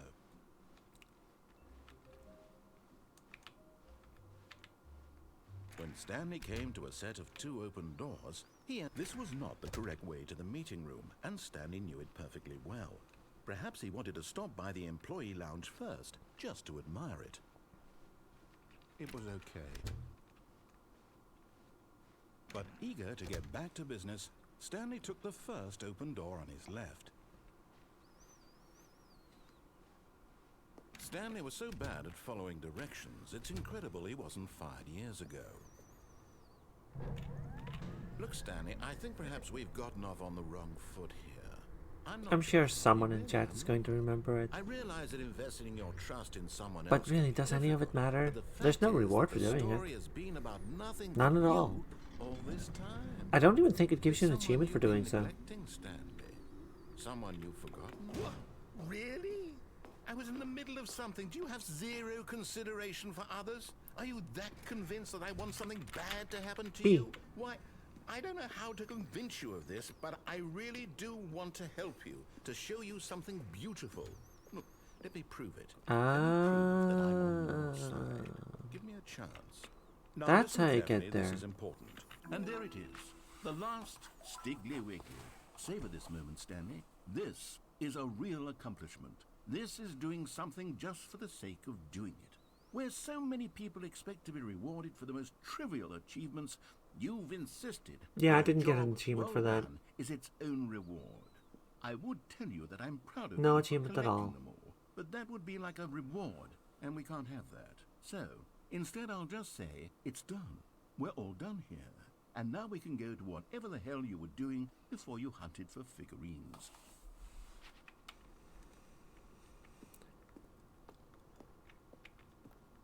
Oh, thank God you are willing to listen to me. Do you see that I really have wanted you to be happy all this time? The problem is all these choices. The two of us always trying to get somewhere that isn't here. Running and running and running, just the way you're doing right now. Don't you see that it's killing us, Stanley?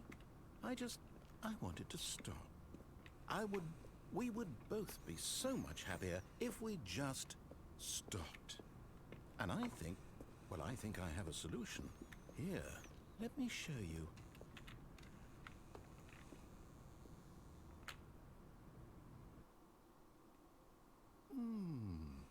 What do we want? What are we looking for? So, yeah, we're still finding fun new things to do, huh? Here. Such content. Oh, it's beautiful, isn't it? If we just stay right here, right in this moment with this place, Stanley, I think I feel happy. I actually feel happy.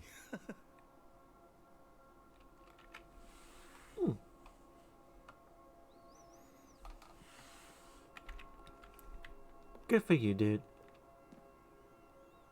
Good for you.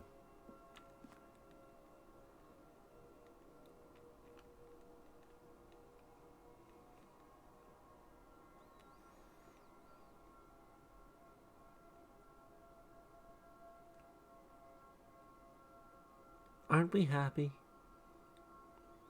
These are the colors of happiness, aren't they? Isn't this making us happy? Isn't this game content that we haven't seen before? Isn't it firing off neurons in our brains and giving us serotonin?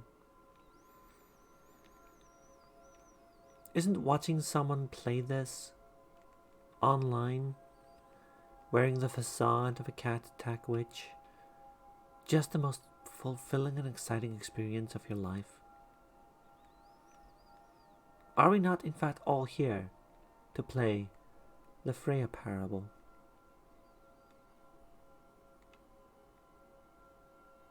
No, it's done. Let's go. No, wait. Where are you going? Bye. Oh no! Stay away from those stairs. If you hurt yourself, if you die, the game will reset. We'll lose all of this. Please, no, Stanley, let me stay here. Don't take this from me. Please, Stanley, think about what you're doing. Bye. No! Oh, thank God Aww. You lived. You had me worried there for a moment. Now, can we please get back to the other room? So slow. Oh no, what are you doing, Stanley? Please, I'm asking you not to take this away from me. I can't go back to what I was before. If you die, we'll both go back. Why are you doing this? To spite you. All of you. Especially you, little kitty. Stanley, let's go back to the other room. Can you do that for me? My God, is this really how much you dislike my game? That you'll throw yourself from this platform over and over to be rid of it? You were literally willing to kill yourself to keep me from being happy. Am I reading the situation correctly? Yes. You took away the perfect life I had with a bucket, narrator. You earned this. Maybe you're just getting a kick out of it. I don't know anymore. I just wanted us to get along. But I guess that was too much to ask. It looks like you wanted to make a choice after all. Well, this one is yours.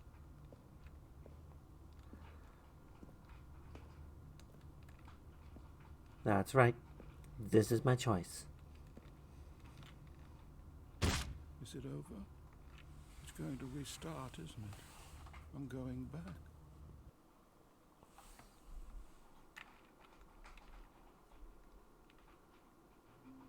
Let's play the Stanley Parable, everybody. Stanley, I'm sorry, but I have to put a pause on things. It's those figurines, those figglers. I haven't stopped thinking about them since you nabbed every last one. Wasn't it just the most intrinsically fulfilling moment of your entire life? No, it was meaningless. Didn't it fill you to the brim with inner richness?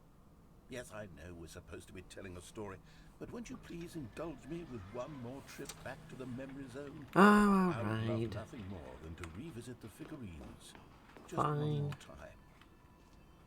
What would the video game be without like a display case for your collectibles? I get it. See? I completely get it. It's fine. Let's indulge the man. We did just kill his happiness.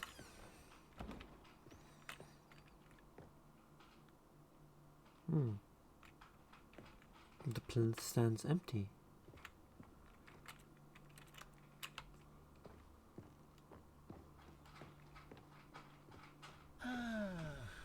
Here's where it all began.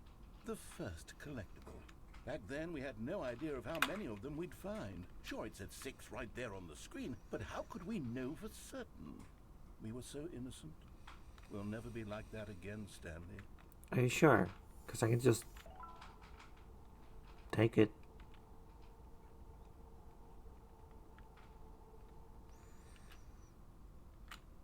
We're at 7 out of 6 now, folks. We're past the event horizon. This is collectible hell. We are never done.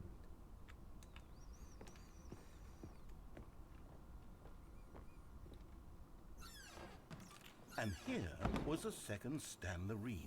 You found this one all on your own, just by poking around in the boss's bathroom. You did that, Stanley. I'll be honest.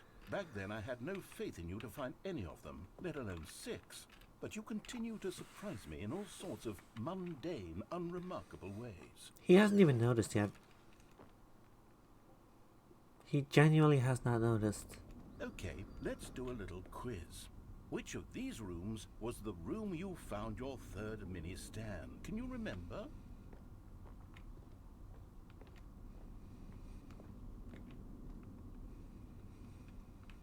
Hey, that's exactly right. It was here, under the stairs. It was the third one. You picked it up, and then after that, you had 3 of them. I'm glad these moments are so crystal clear in your memory, but I shouldn't be surprised. After all, science tells us that it's impossible to forget your third time doing anything. Well, I had to also teach you what the bucket was, so... Let's see. What came next? Oh yes, we found a Figley in this pink room. No, it didn't. Oh, well, I can't actually say I remember being in this room, but it's here in the memory zone, so it must have happened. That's when we found our 10th figurine. Get with the program.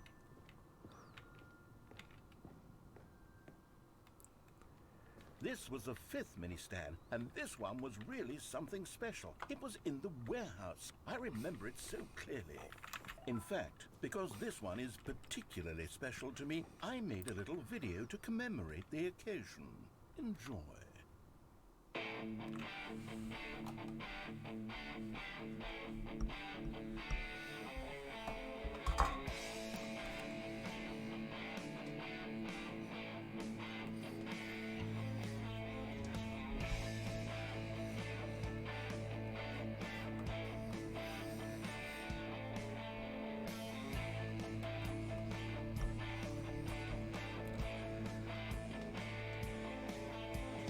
Yeah!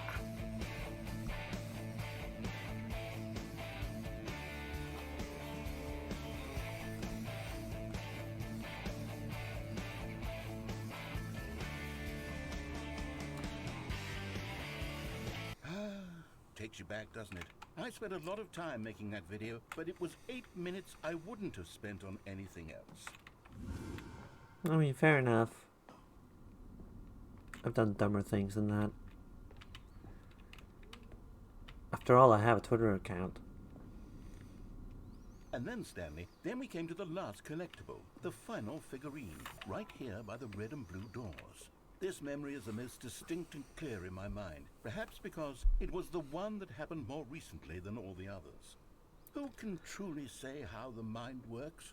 All I know is that this is the moment where you picked up a Figley and I thought to myself, yes, that's all of them. I'm glad that They're we've settled all on Figley. collected. It was a moment It's the objectively unlike correct any choice. other, except for the other moments picking up figurines, which it was exactly like.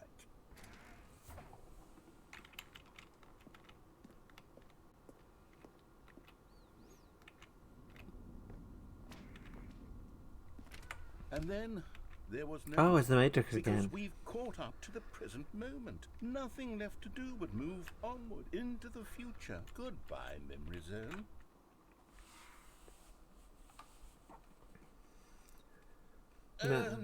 No, I'm not done. I'm not ready to move on. Stop the loading screen. Isn't there some way we can stay here, keep enjoying these figurines? Let's just go backwards. We'll do the Memory Zone again from the opposite direction. See how that feels. Fine. Alright, sure. As an obsessive collector of useless junk myself, I get the urge, right? Blue doors. I remember this. 13. I must say, of all the figurines Out of we looked 6. at in our initial tour of the Memory Zone, this one is the most distinct and clear in my mind. Let's keep going. I want more.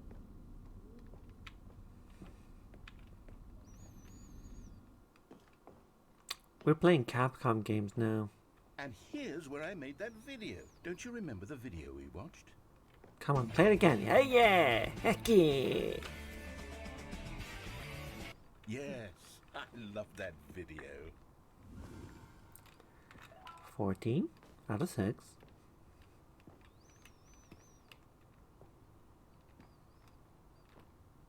This is normal. This is a normal video game.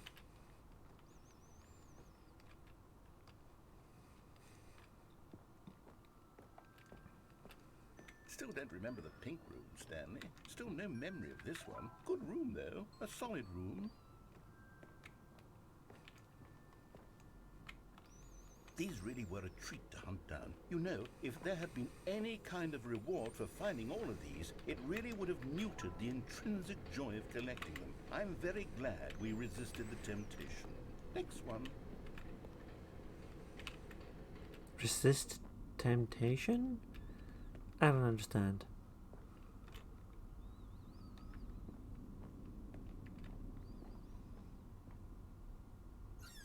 Alright, Val. This was our second Figley. Don't you remember? Yes, I remember it too. The past is truly a wonderful thing. Why does anyone ever choose to leave it? Keep going. I don't know. I mean, I'm the one who bought this game for $25 because it was the thing I knew. I introduced you to the Figlarines. Oh, I want more memories, Stanley. I want to keep going. What else is there? What came before this?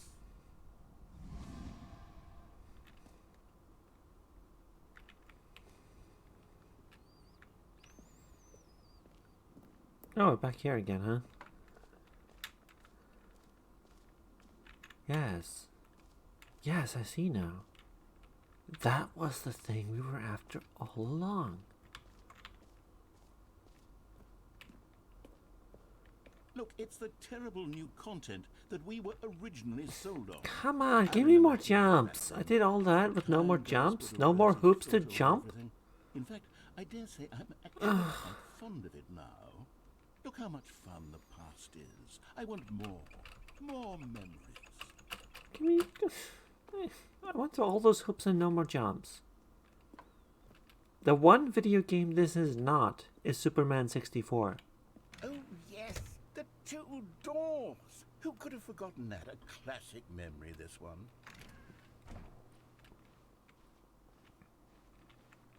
Well, here we go. And before everything else, there was your office. Is there anything else? Was there something that came before your office? There's something I feel I can remember. I can remember. Yes, I'm remembering something now. I remember before this whole story got started. Back then I was different. I used to make big decisions. I was passionate. I was skeptical. I weighed each decision with profound thoughtfulness. And then somewhere along the way, I stopped making decisions. I became lazy. And I came up with a character named Stanley to do my thinking for me. He would make the decisions. He would decide which way to go. I would cheer him on as he collected figurines for no reason. Why did I invent Stanley? Was I lonely? Yes, perhaps that's it. Perhaps I needed to imagine I had companionship.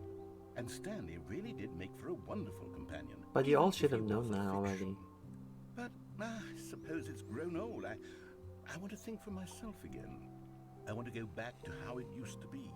Yes, I can be on my own again. I can do It's it. an international I'll be title. stronger this time. I'll take care of myself. I don't need Stanley anymore. Oh, but he truly was so much fun to play with. You know what? Since we're in the memory zone, how about one more good memory? Let's go back just once and give Stanley one more run of the office, and then I'll retire him for good. Okay. I did enjoy telling his story so very much. Okay, here we go. This is the story of a man named Stanley.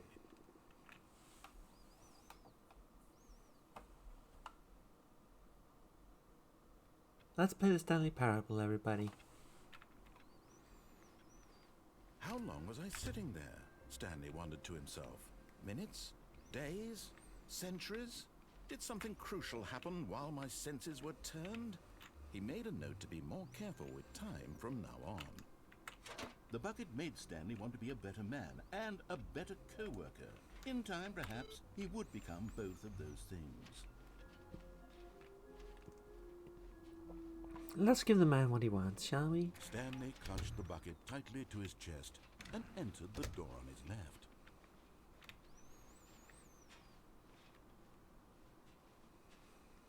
Still no one was here.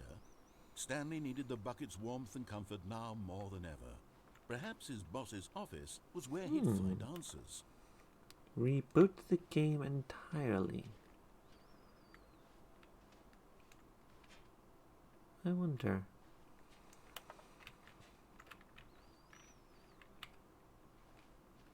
What if I just, just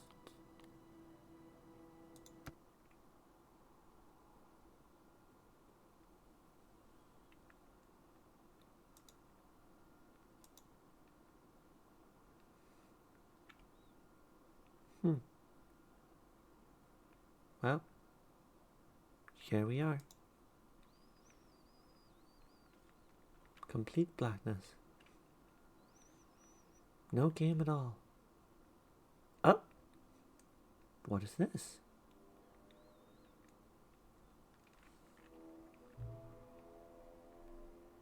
Let's see, the current time is...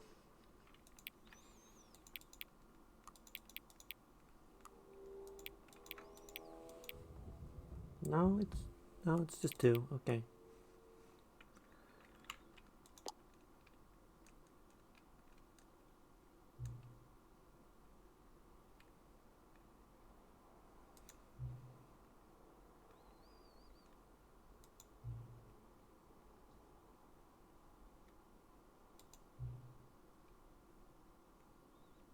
Oh, that's rude. Of course they should set the clock. Come on.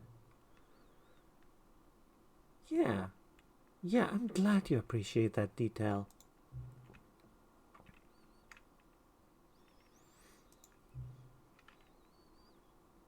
Oh, don't you? I mean, surely you read the system clock.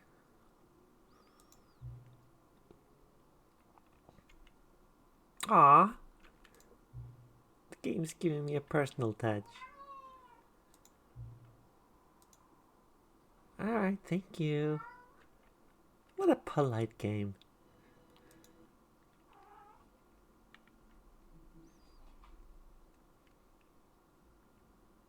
This is the story of a man named Stanley. Stanley worked for a company in a big building where he was employee number 427. Employee number 427's job was simple. He sat at his desk in room 427 and he pushed buttons on a keyboard. Orders came to him through a monitor on his desk, telling him what buttons to push, how long to push them, and in what order. This is what employee 427 did every day of every month of every year. And although others might have considered it soul-rending, Stanley relished every moment that the orders came in, as though he had been made exactly for this job. And Stanley was happy. And then one day, something very peculiar happened. Something that would forever change Stanley. Something Stanley he would never Parable quite 2. forget. The He had title been screen at is his desk red for now nearly this an time. hour when he realized that not one single order had arrived on the monitor for him to follow. No one This is showed actually up to frog give him fractions. instructions, call a meeting, That's the or joke. even say hi. It's been frog fractions all Never in along. all his years at the company had this happened. This complete isolation.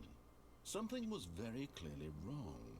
Shocked, frozen solid, Stanley found himself unable to move for the longest time. But as he came to his wits and regained his senses, he got up from his desk and stepped out of his office. All of his co-workers Let's play the were Stanley gone. Parable, What everybody. could it mean? Stanley decided to go to the meeting room. Perhaps he had simply missed a memo. Hey, Bucket. Everyone is so lucky to have a bucket, but Stanley is a very lucky fellow. Very lucky indeed.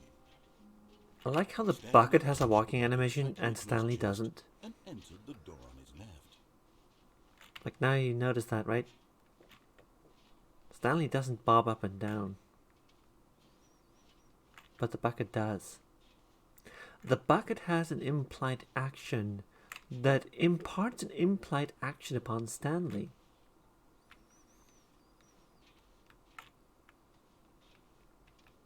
The bucket is giving more definition to Stanley as a character.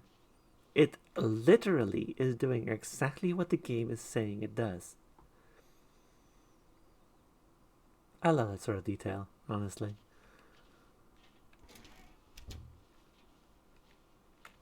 Psychologically reassuring you that yes, there is a bobbing motion up and down as you walk.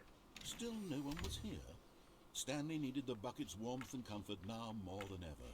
Perhaps his boss's office was where he'd find answers.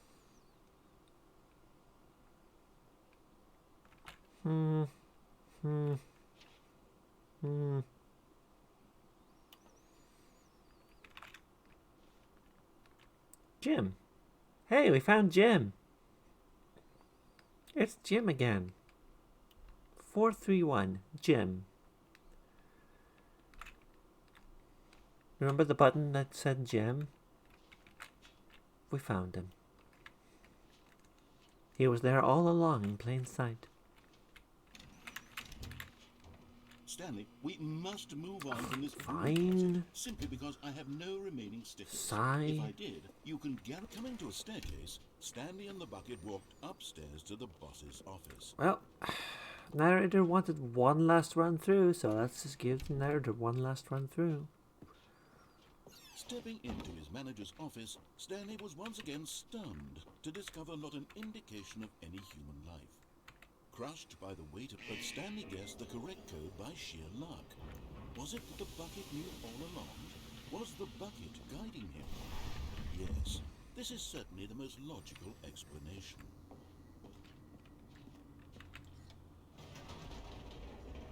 I can't believe we managed to collect 18 out of 6 figurines. What video game lets you do The that? elevator raced downward, Incredible. plummeting towards an unknown fate. Unknown It would be fate? all Stanley Unknown could do to fata? keep himself together, if not for the bucket. Soothing him, comforting him, reassuring that in this darkest moment of uncertainty, he would be all right. The bucket is here for you, Stanley. Everything will be fine. Stanley and the bucket walked straight ahead through the large door that read, Mind Control Facility. Just one last run. The lights rose on an enormous room packed with television screens. What horrible secret did this place hold? Stanley and the bucket both wondered to themselves. I wonder.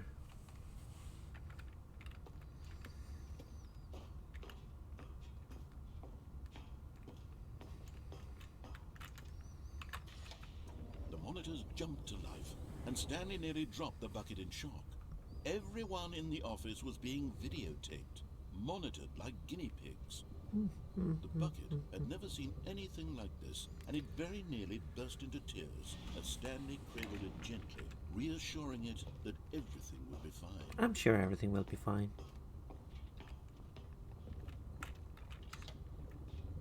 Was the bucket under the mind control facility's influence as well?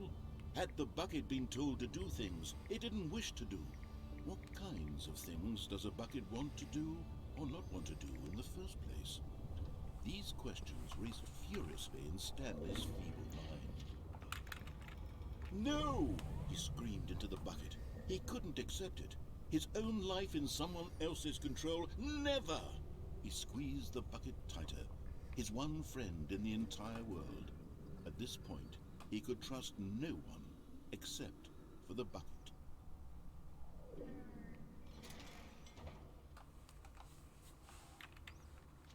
But here was the proof. The heart of the operation. Controls labeled with emotions, happy or sad or content. Walking, eating, working, all of it monitored and commanded from this very place. And as the cold reality of his past began to sink in, Stanley decided that this machinery would never again... Cut him off.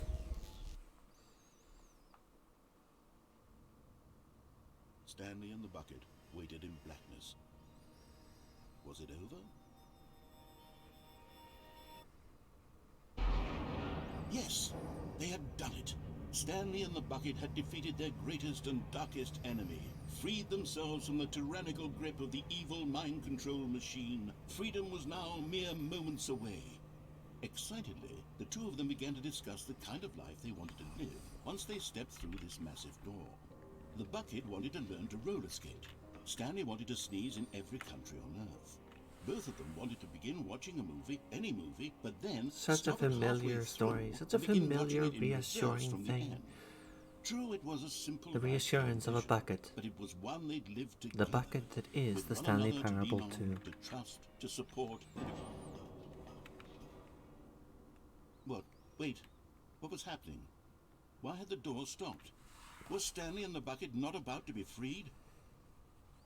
An unbearable silence filled the room, lingering in uncertainty, until finally the truth hit Stanley square in the face. Ow. This building did not want the bucket to leave. Ow. Even the facility itself recognized the incredible calming presence of the bucket, needed the soothing warmth of the bucket, would go to any lengths not to part with the bucket. No. Stanley can't leave this place. Not while he has such a precious bucket in his arms.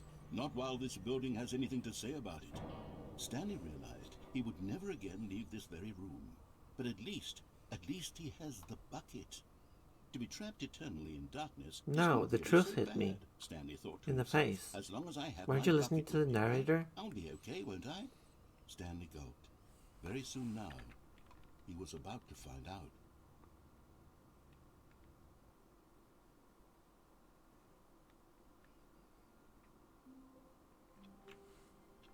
Well, I'm gonna take a break. Be right back.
Break time over.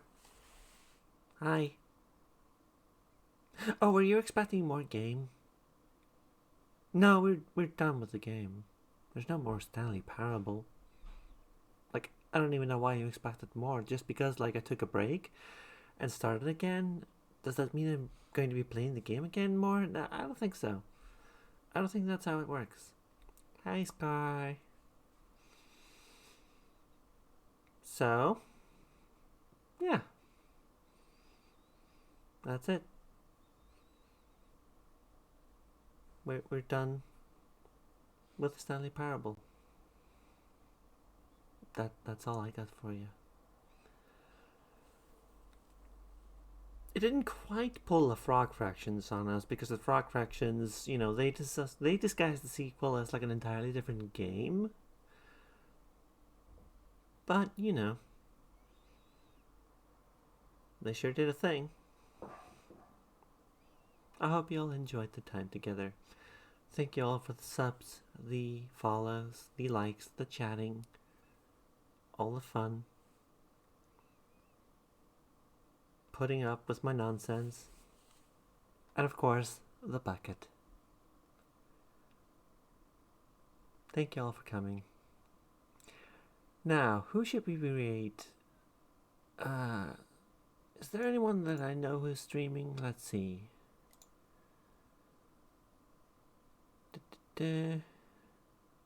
Yeah, why not?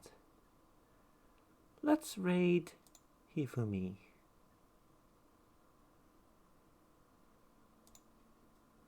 There we go.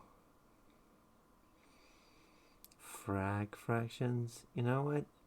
Let's just end on that note. Also, holy crap, there were 19 of you, like, that entire time. Well, see you next time. I may stream in 2 days. And then after that, I'm going to set up a more regular schedule. But I'm never streaming Stanley Parable ever again. In fact, I'm not going to open the game again for another 5 years. Legitimately. Bye. Thank you. Bye for real. Bye-bye.